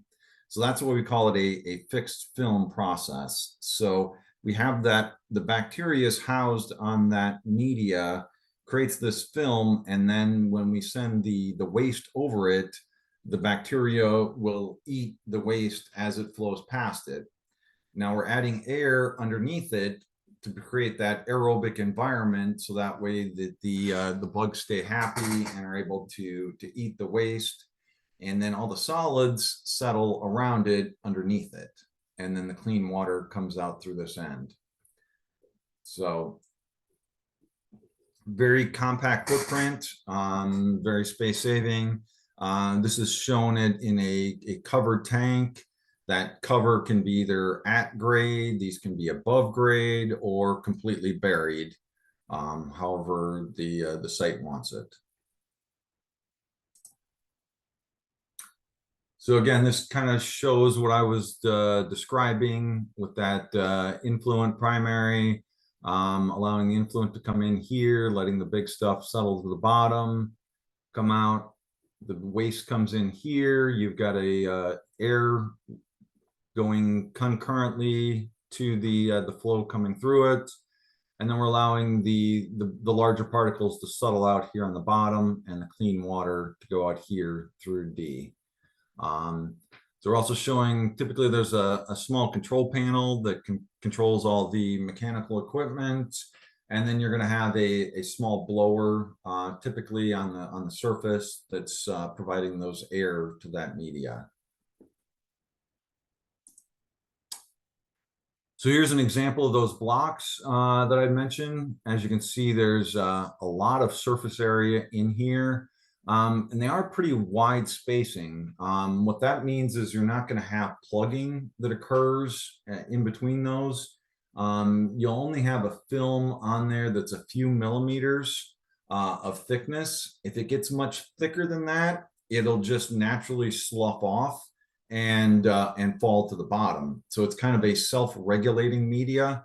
So a concern people have is about, plugging or clogging this. Not really a concern, because we have that screen up front to prevent any large material to get in here. So there's no large particles that could clog this. The bacteria itself will not bridge and clog those ways. And then we've got the air coming up from underneath that will help to scour and clean it as well. So some of the main things, the BOD, it's a term for the basically carbon organics that are coming down the waste that we flush down the toilet. TSS is a measure of solids, and then ammonia, also something that us humans put down the drain. But this is able to remove all of those. So this is an example of the diffuser that we use underneath here. It's considered a coarse bubble. We'll provide air here, so you can see there's a large engineered orifice in this right here. So there is relatively no maintenance that's required. If there ever is, part of the maintenance that's required on these is a visual inspection. If they ever do see that there's an area, a dead spot where there's not air coming out, they can just bump the blower and add a little additional air to dislodge anything that may get clogged in there. But what we're trying to show here is that it is very maintenance friendly, that these are non-clogging underneath there. So here you can see what it looks like when it's being shipped to site. The media itself is housed in these steel boxes with all the manifolds on the top for the influent, and then the air headers on the bottom. These on the back here are showing the blowers that would be used to create the aeration. And then this box on the back is the control panel. So as you can see, these are all relatively small. The blowers and the controls would have to be mounted at grade, but they are, relatively small, and most people would just look at them as, some sort of utility box. So if you want to look at a drawing just to kind of see what these look like. So again, flow schematic coming in here. These reactors do pretty much fill up the tank. We want to try and get as much media and thus workhorses, bacteria in there to eat the waste. A lot of times these are housed in precast concrete tanks. Is one of the more popular options. It's more cost effective traditionally. Again, it kind of depends on the size of the flow. We're showing here a flow range of 2,000 to 10,000 gallons per day. That's kind of the sweet spot. We can definitely get bigger than that. We can go up to 100,000 gallons a day, or even more, depending on just having multiple tanks that house the media. So on the upper right here is a good example of a precast concrete tank. These are delivered to site in typically 2 or even maybe 3 pieces, where the contractor digs the hole. The tank supplier comes in, drops the bottom portion. The equipment then gets set inside it, and then the top gets put on it. You can see on the top these access points for any of the equipment that might need maintenance. Once this is completed, then they'll basically fill in the hole. None of the equipment in here will ever need maintenance except for what's beneath these access hatches, so that way it can be retrieved. Depending on the flow, these could be done in fiberglass tanks. Cast in place concrete is another option, especially for larger flows. Kind of just comes down to the site, economics of how it works. We really don't care what tank, as long as there's the correct volume and dimensions so the equipment will fit in there. And that's something we'll work with the site's designer and installer on. So here we can see some installation work. You can see on the left here the unit being placed down into the tank. You can see the sealant that goes along the sides, so that way that these tanks are watertight. And when they go in, on the right, you can see the top getting dropped in on it. So it's a nice little compact, very small footprint that can handle a decent sized flow. These do produce relatively clean water, especially if you were comparing it to like a traditional septic tank and the water that they would produce. So like if these are going to a drain field, having the greater treatment in the treatment unit may allow you to have a smaller drain field. Again, it depends on the soils, and we'd have to work with the designer on that. But just want to show some pictures to see the size of some of the typical installations. Here's another option. Again, depending on sites and soils, we can do that same like a steel tank configuration where it comes to site, basically plug and play with the ecopods in lieu of the package plants. So this kind of shows you what's inside that steel tank there. But again, pretty small footprint. I think this one was treating like 20,000 gallons a day. So again, relatively, when you see the relative to the men standing there, it's a pretty tight footprint. So I want to go through an example.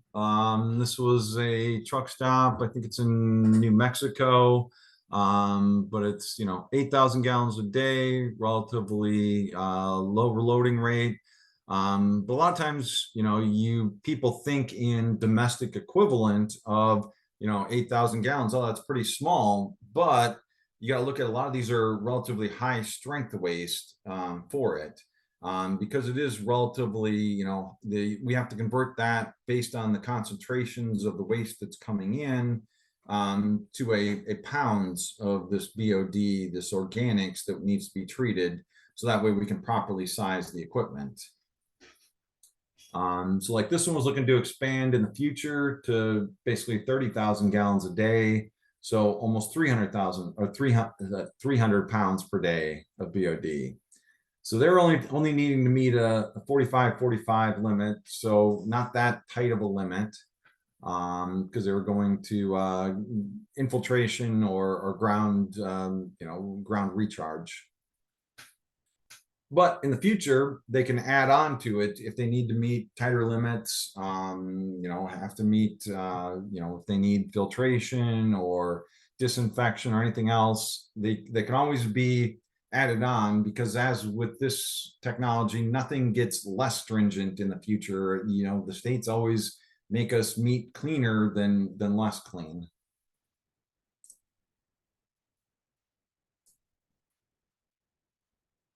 So they decided this site to go with the so what are some of the benefits of going with the fixed bed system? This media is completely submerged. You're able to get, I had a boss that used to always like the 10 pounds in a 5 pound bag. Usually it doesn't work, but in this case it does, because we've got more mass of bacteria, greater population that's attached to the media than would it be if we didn't have that media and if it was just free floating media or bacteria in there. There's no need for an external clarifier, because we have that internal to the vessel, so it minimizes the footprint. Not a lot of maintenance that is needed on these. Like I said, they're self-regulating. As with any parts, there is mechanical equipment, there are pumps, there are blowers that will need routine maintenance, but it's once a year, once every 6 months. It's very minimal. Yes, and like I was saying about the self-regulating, if there is a surge in waste strength that comes into it, this type of system can handle it much better than your traditional floating type waste streams. How am I doing on that? Okay. So yeah, some of the maintenance, just checking to make sure that the equipment's running, clean the screens, the air filters on the units. Like I said, there will be, as that bacteria sloughs off, it'll fall to the bottom of the tank. You want to periodically go in and check what that level is. Once it gets to a certain height, we're going to want to come out there and pump out that sludge. Typically it's going to be, roughly once a year. So again, it's not something intensive, but just something that they need to maintain and make sure it gets taken care of when needed. So some of the design considerations, this looks like a lot of information, but this is basically our form that we fill out to kind of get the information on the project, kind of, what's coming in, what do we need to meet going out of the system.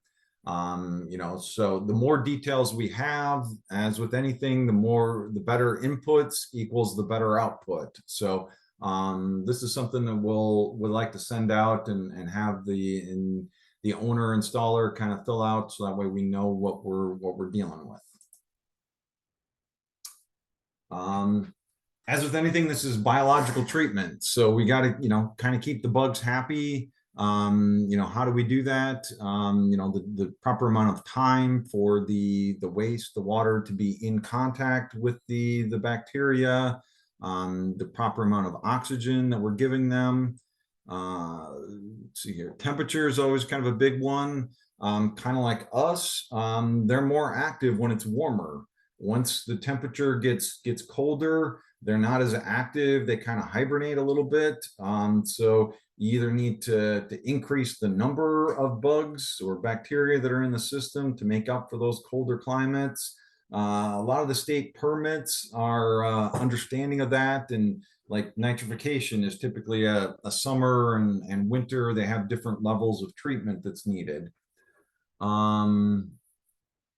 So there are, like I mentioned, toxicity. There are some chemicals that that we put down the drain, some of our cleaners, that if they're going to kill us, they're going to not be good for the biology that's in the system as well. So that's always something of concern.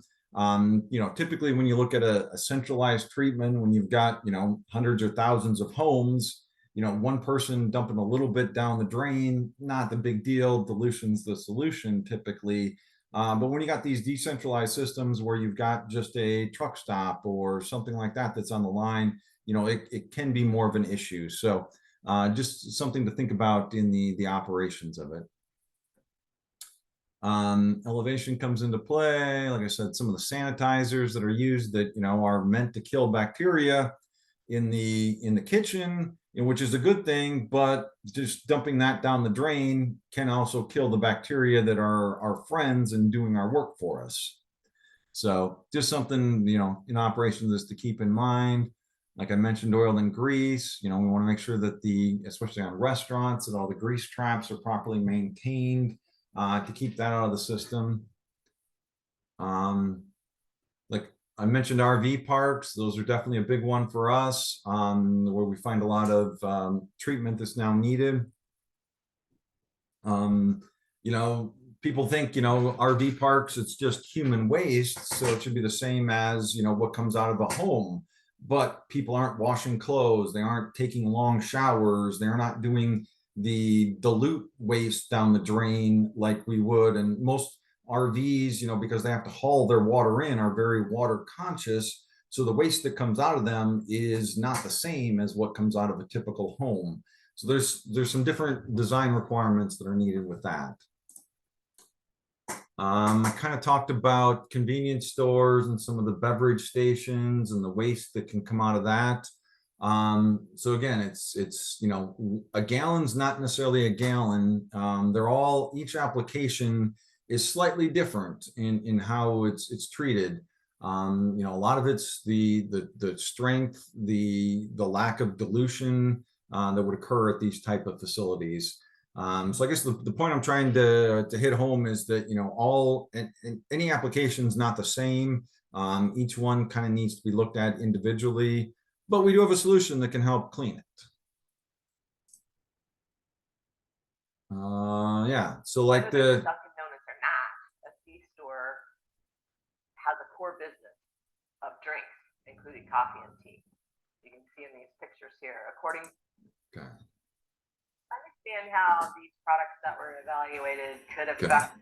Skip over this. Okay. These are two different sampling events at two pilot gas stations in Texas. They both have Subways, not a crazy BOD expectation, and they both have Dunkin' Donuts on them. All right, so we'll skip over these. Okay, so these are some of the gas stations we've done. So just to give you some ideas of what the loading rates that they see. Having a clean facility is very the ammonia, the quaternary ammonia is kind of the one that's definitely can cause havoc on the system. So definitely the cleaning agents that are used, we'll have to work with the facility on how what chemicals can be used. For a lot of the change. Some of the soaps, there's just things to think about once you have your own treatment system, what's used inside the site. Are very common in bathroom cleaners and in the 3 that. For whatever reason, people treat it like a trash can. Yeah. Let's skip over some of these here. So again, some of the second layout design for the come and go that we looked at. Okay. So we have a nice website that we can kind of design, help you or help the owner design some of the different options that they can go to. They can also go to someone like me that can help them design it, or the local designers. Here's just kind of a picture of the team behind us. kind of going through here. So I kind of skipped over some of this a little quickly to try and get us back on schedule here, but I left some time at the end for questions. But kind of the main thing is, that we, manufacture and engineer, the decentralized treatment systems is the big one. We can help with dispersal options and disposal. Engineering support is always kind of key in these. So with that, I will end and leave some time for questions. Does anybody have any?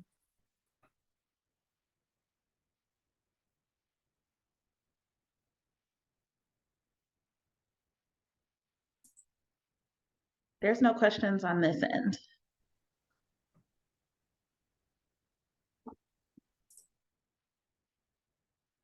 So hopefully that meant I covered everything.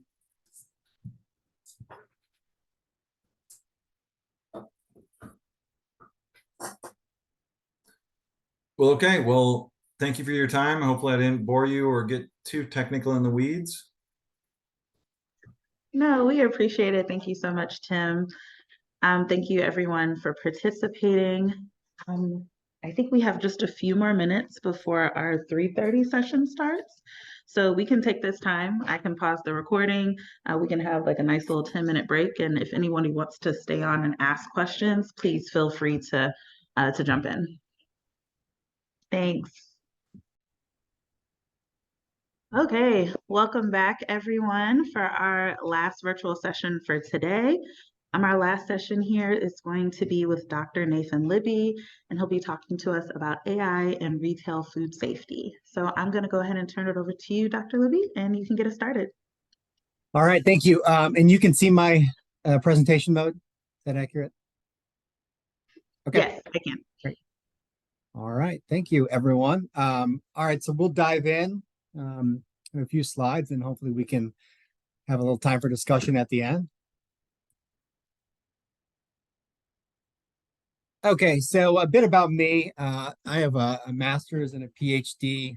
Master's is very specific to food regulatory affairs, and then my PhD is more broad public health. I'm an adjunct at Aurora. I own a consultancy where I work with food tech startups largely.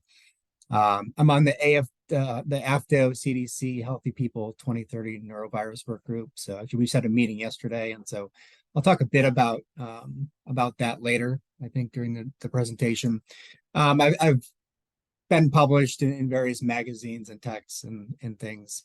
Professionally, I worked about 10 years with Nestle, also with Cintas, and then several multi-state lab groups, so doing the food safety testing. And then I've been with five food tech startups.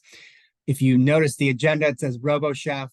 The thing with startups is that what you list today is who you work for, may not be tomorrow, and that's definitely the case. So we'll talk a bit about tech adoption and maybe tech failure as we progress in our discussion today.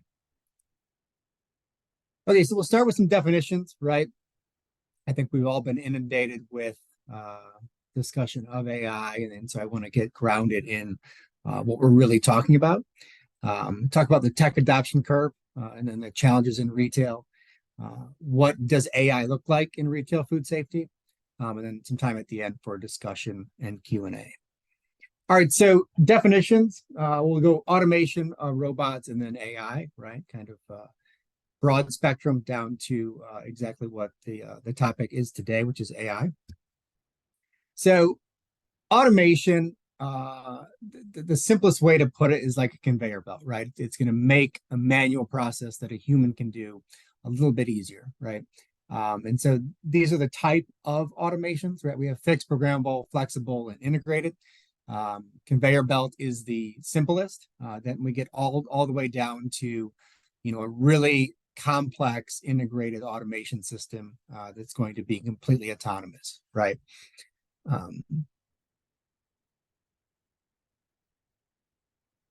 Robotics, and I use some food examples here, right? So we have single-purpose robots and multi-purpose robots. So in the food space, and this isn't food safety related, but My argument was with the last company I was with is that if we remove human touches, right, we're going to increase the safety of the food just by getting rid of dirty hands, right, and people who are shedding neurovirus and things like that. So what we see right now in retail food, we'll see the fry bot, right? If you go down to, and I don't know if White Castle has any in Illinois, but I know if you go down to northern Indiana, you'll see one of their flagship fry bots flipping French fries, right? That's a single purpose bot, right? So it's just a one-arm bot that's going to mimic what a one-handed person could do, or one-armed person, I should say. But very specific, right? It's going to put something into a fryer and dump it at a prescribed time, right? It's not going to multitask to any large degree. A multi-purpose robot, from the last slide we saw, that's a more advanced type of automation. But we are seeing some salad bars. So Chipotle has a salad bar out there. I think if you've been to Sweet Green, I believe they have something similar. So that's going to be multi-stages, right, where you can plug in different ingredients. It's going to be more intuitive and multi-step. Then the bulk of what we're talking about today is AI, right? So I just have some definitions up here, right? So it's the science and engineering of making intelligent machines, especially intelligent computer programs. And I think two of the buzz topics we hear about are machine learning and deep learning, right? So this is the ability of and if it's on the back end of a robot, back end of automation, right, it's the ability of the computer to learn from its own mistakes, right? And so machine learning is going to be just learning, but needing that human component, right? It's not going to have neural networks, and they talk about that, right? So can it think like a human in part, but it's going to need its errors corrected in the machine learning model. As we get to deep learning, it's going to more mimic the way we do things, right? It's going to need less human input. It's going to learn from its mistakes, and it's going to really develop that neural network to think and behave and course correct it like a human would.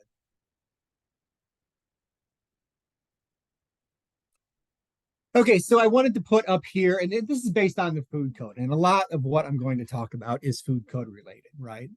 I know we have the retail standards, the initiative that the FDA is pushing out. But anyway, food code is what we have as kind of our benchmark. In Illinois, we've adopted the 2017 food code, and that's really progressive, right? We can go around the US and see some pre-2001 adoption. So anyway, so we can see that on top, we really have this digital push, right? We have mass-produced cell phones. Everyone's interconnected with smartphone adoption during the Great Recession, app store, social media booms. And then now we have robots delivering food. We have AI ordering. We have Alexa in all of our homes and in our cars. And then on the bottom, I put, what's indicated by the food code, right? So back in 97, they wanted you to write hand washing pays big dividends on the paycheck. And that was how you communicate the importance of hand washing and to get that adoption, right? We had FSMA more on the manufacturing side in 2011. So that was the big advancements in food safety from the FDA overall purview. And that's going to, workers need to wash their hands, right? That's the language we're given. The 2022 version of the food code, we introduced things like double hand washing, right? So we're really taking what we developed in 1997 or even earlier, because the food code goes back before that. But actually, I couldn't find a copy of the 1993 food code, which is interesting. The link doesn't work. So I'm not sure what was in there, but sure, talk about hand washing. So we've doubled hand washing. And I was just thinking, so if we took, obviously there's disinvestment in retail food safety, right? And if we just took neurovirus as an example, right? And so these are just statistics, right? They think we have 800 to 900 deaths a year, 100,000 hospitalizations, 600 million in healthcare charges. So since 97, right? Since we first said hand washing pays big dividends, and we've just gone to double hand washing, right? So we haven't invested. Maybe we're accountable for 20,000 deaths, right? 2.5 million hospitalizations, and over 15 billion in healthcare costs. So when you look at it, that broad scale of 25 years, this disinvestment has had a substantial impact. And so just in jest, I say, maybe it's time we implement triple hand washing, right? I don't think we're ever going to get people to wash hands, right? By just saying, do it once, do it twice, do it 3 times, because we know we tell them repeatedly, and the minute we turn our backs, that they're going to not wash their hands, right? Okay, so we should talk a bit about tech adoption. So this is just the tech adoption curve, and this is across all tech, basically, right? So you look at, early adopters versus late adopters, and then laggards, right? In the laggard bucket, and I would argue that that's where we are, right? Largely skeptical, right? Can we replace humans just in a food safety aspect, right? Or can we augment their interaction with food? We haven't adopted it. It's a lack of investment. It's also a lack of our specific function being able to think outside the box, right? I heard on the call this week, someone said about the food code being so bland, right? Because I was talking about what roadblocks do we have as retail food specialists, right? When we're trying to get restaurants to adhere. And someone said the food code's so bland, and I thought, well, that we can spice it up, and I'll talk a bit later how we can. It is bland, right? It's a policy. It's a bureaucratic policy written by the FDA from their 10,000 foot vantage point. To expect anything less than bland and dry and hard to discern, I think is that's a shame on us, right? Anyway. So yeah, we're laggards, we're skeptics, right? We largely stick to what we've always done: single hand washing, double hand washing, maybe triple hand washing. It's interesting. So this is a survey by Spot On, which is some kind of tech company that's out.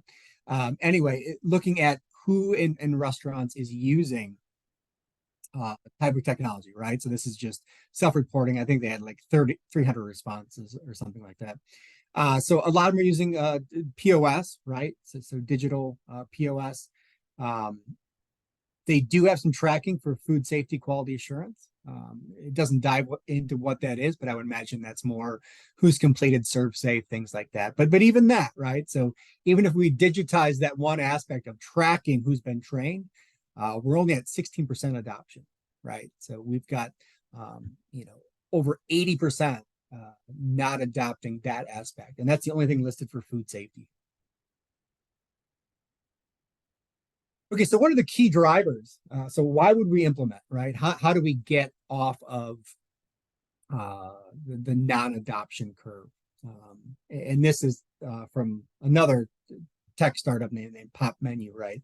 And so I think these are indicative of why restaurants would adopt a technology, right? I would argue that food safety, addressing these could cut costs for them, right? When we think about, what happens when there's an outbreak, mitigating illness is always going to lead to less costs, not only locally, but also systemically, right? When we look at those hospitalization costs, we could bring those down. Reduce errors, right? So temp monitoring, things like that. Improve the guest service, right? If a guest gets sick, that's certainly not going to be a positive experience for that guest. Now, that's my lens looking at this. I can tell you that this is very much a front of house and back of house automation company. This is not what they had in mind when they put these triggers in here. But I think we can see that the use case. It's just a lack of investment at this point. So where do we see AI in restaurants currently, right? So front of house, phone answering, right? You can call and ask certain questions, and they're going to be able to do some kind of AI responses based on the information available and the questions asked. We do have some AI ordering currently. And then we all know the self-serve kiosks, which are getting more intuitive, right? They'll get to know you, what your preferences are. as they develop. Back of house, and this is where you see, it more integrated into the overall operations, right? So things like menu item profitability. And I can tell you that that specific one, especially for non-chain restaurants, is very difficult to adopt, right? I think if you own 1 or 2 restaurants, I think a lot of owners think they know what works. And so to give them data, that's a tough sell. They're probably more on the skeptic laggard side. Labor and efficiency, right? Can we build models to staff better and really build our labor around when peaks and valleys are, and minimize the shortcomings with the reduced labor force we have. Addressing food cost, right?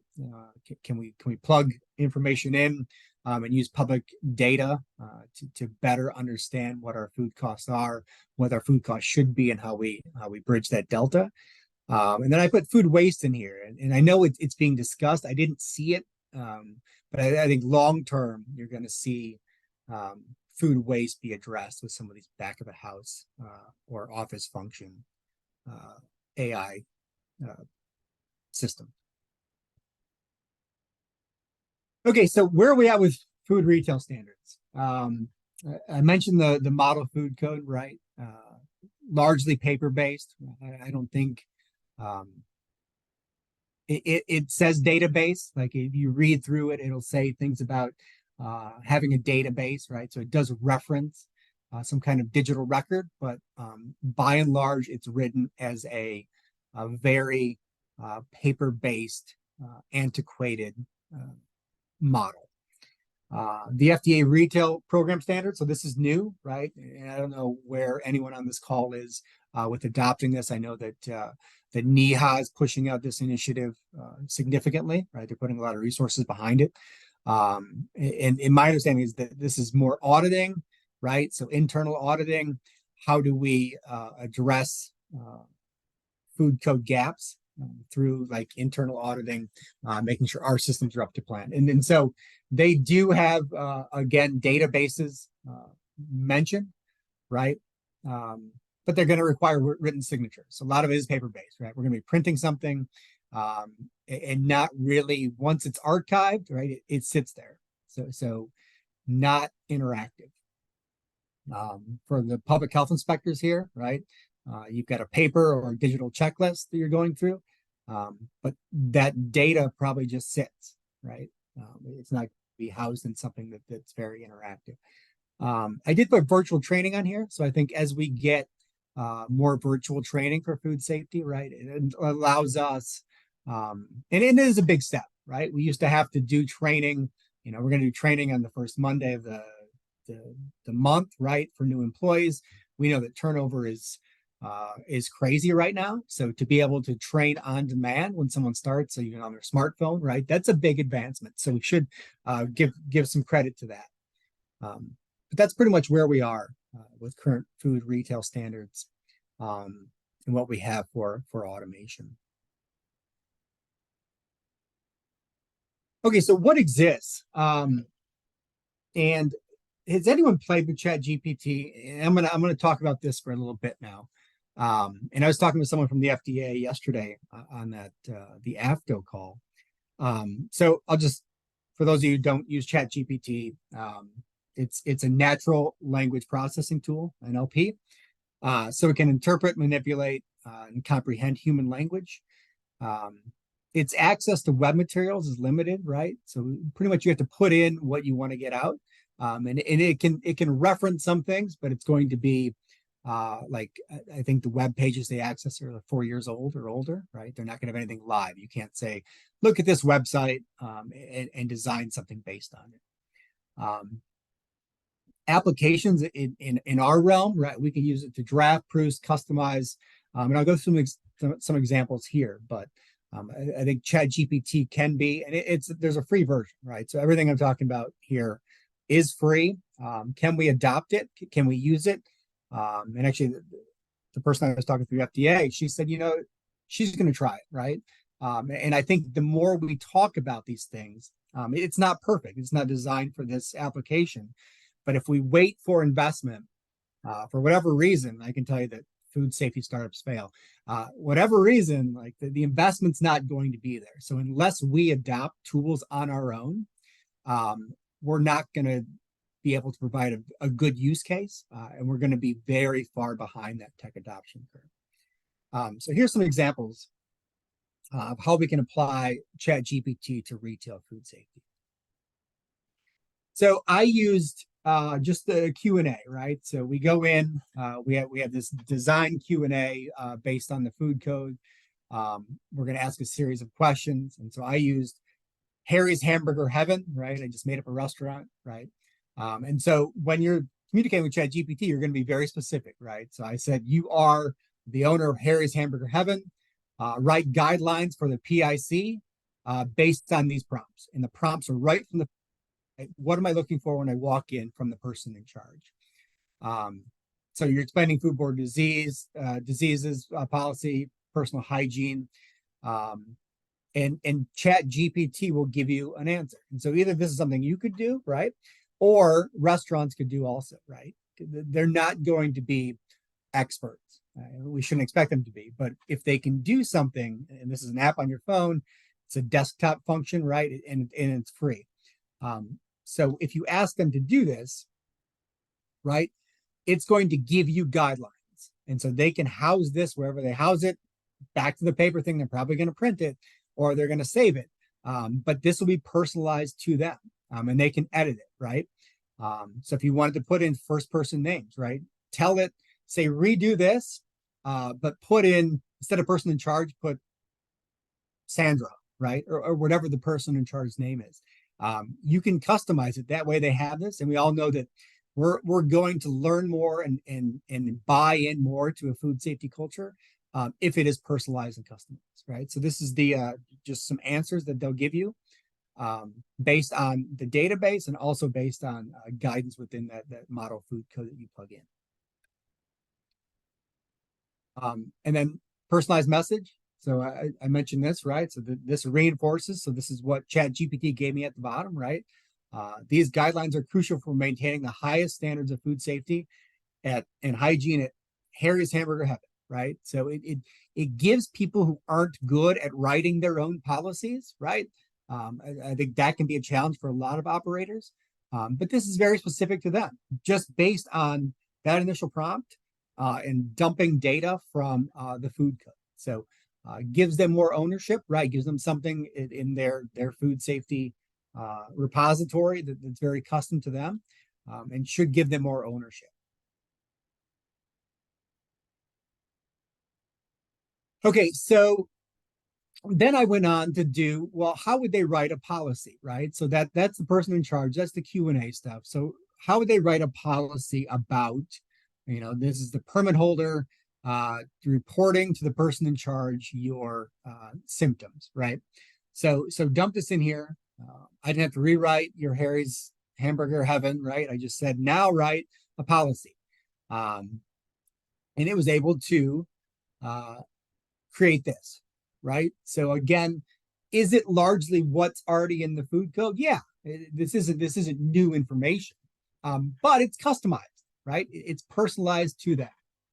So permit holder Harry's Hamburger Heaven is dedicated to maintaining the highest standards, right? So it's talking to its employees, speaking to its employees about their commitment. And that's something they generated at all. They spent no time on this other than that initial data dump and then asking it subsequent questions, right? And I should say, these are all saved. So when I go into ChatGPT, I can find the chat I had about this topic, about Harry's Hamburger Heaven, and it'll pull up that for reference, right? So it'll know who we're talking about, who I'm communicating with, and who I want them to be writing as. So if I want them to write as the person in charge, that's the voice they'll use. And you can be very specific. Like you can say, don't use filler words and don't use, technical jargon.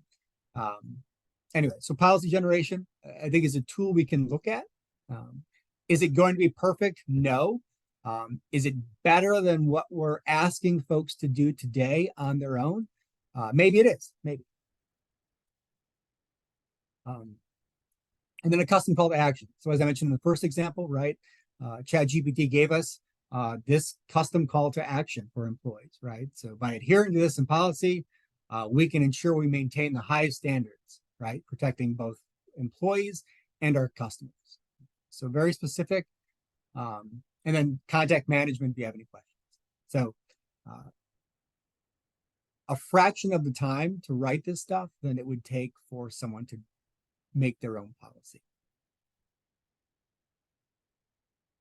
Other thing I heard on these calls about neurovirus is that we need more translations, right? So we have visuals about hand washing, we have visuals about this, that, the other thing. I need it in 17 languages that you don't have, right? Or it's not up to date. All I typed in was translate that policy to Spanish, and it pumped it out, right? This could be a very invaluable tool for folks, especially small operators, right? Okay, what else can be developed? So that's ChatGPT. I'm no expert, right? I've done most of what I've done with it is on the marketing side, right? But you can certainly take what they're doing for marketing, for copywriting, and apply it to the food code is what I just mentioned. So what can we develop, right? So future looking, what might come down the pike? And actually, I was just talking to the person who leads the digital app for McDonald's. And I was talking about this case. So Amazon, they use deep learning AI, right? So that's like the neural connections within the computers themselves. So they're using customer complaint spikes to not only identify a recall before it happens, right? Before it's going to come from the FTC or from whomever, from the manufacturer.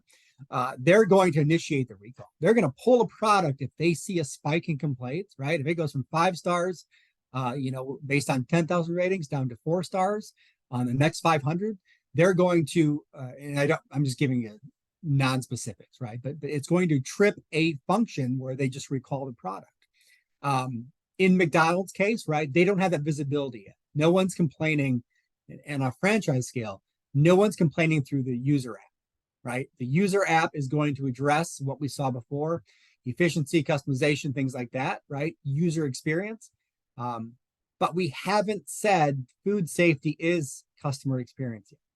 But will we get there, right? Will we eventually have where we have real-time complaints, right, through an app, and where we can say restaurant X, Y, or Z has 5 more cases of diarrhea than they've had, or in the past 2 days than they've had in the past year, right? Can those things trigger corrective action? I don't know the answer to that, right? That's going to rely a ton upon people being transparent, which we can't control. But I think the Amazon model is very interesting. And I think someday we'll get there, right? As we get more visibility to identification of neurovirus and other foodborne illnesses, I think this will come. It's not there yet, and I don't know when it will be here, to be frank. But it's pretty cool. And then the other one is Internet of Things. So we've probably heard this also, right? So this is connecting sensor software and other technologies, right? So they can exchange data between each other, right? In the food safety realm, right? Temperature monitor is probably the best example, right? We can really see a dashboard of what kind of temps we're keeping. Are we keeping foods out of the no zone? That's probably the easiest one. We had a conference I was at a few weeks ago. I was talking to some AI folks who are they're not doing anything food safety related, but very much on the processing side. And just some ideas they had. So like hand washing sensors, right?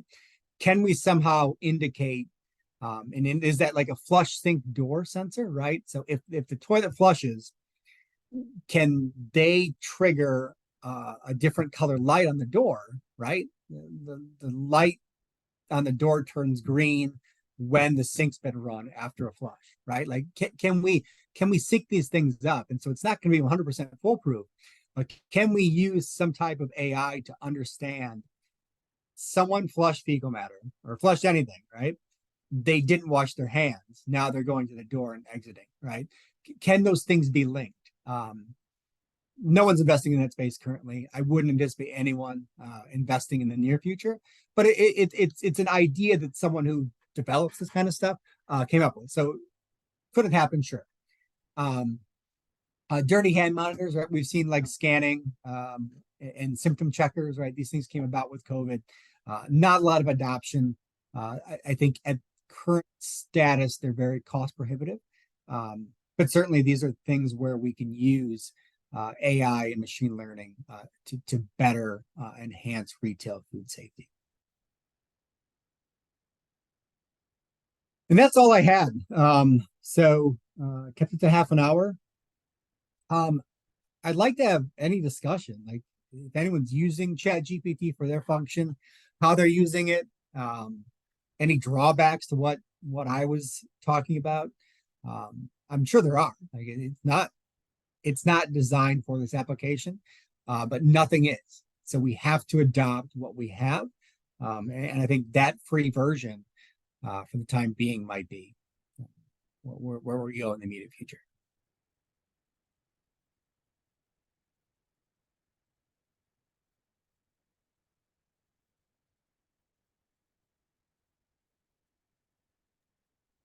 I don't have any questions on this end. Let me double check the chat.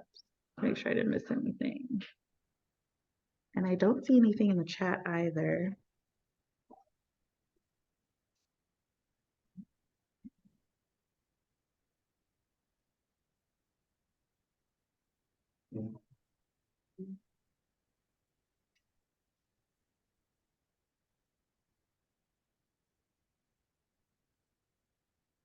It's the beauty of going last. You don't get any questions. They're all asked out. Yeah. All asked out. All right. Well, thank you, everyone.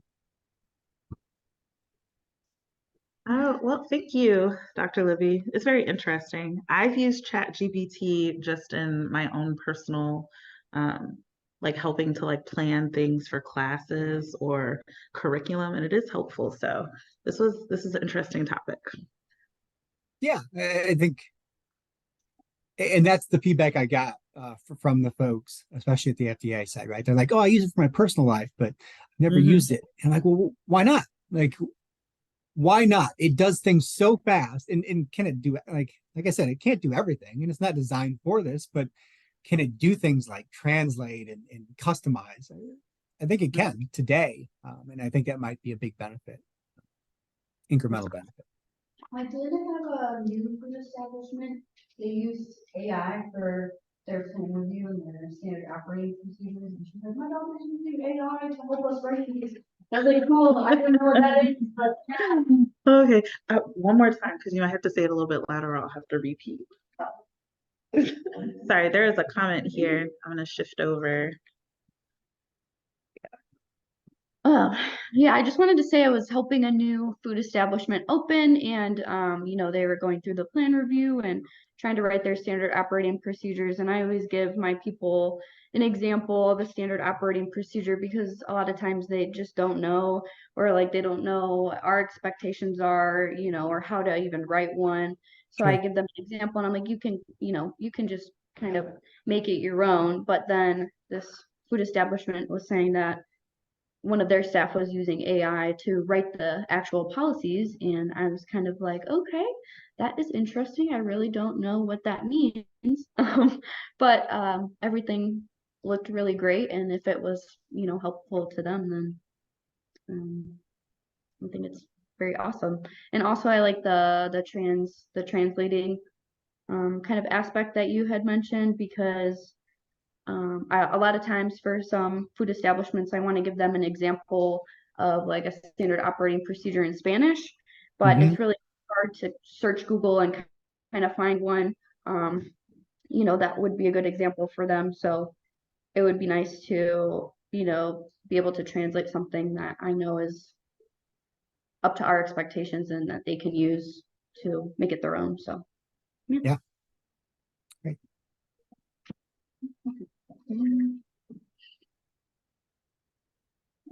right.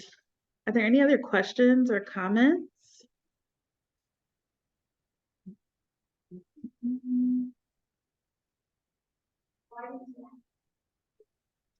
Okay, if not, I just want to say thank you again, Dr. Libby. Thank you all for being present for today. This does conclude our first day of virtual sessions. We will meet again together tomorrow, different Zoom link though. So I will see you all then, and thanks for hanging. Thanks, everyone. Bye.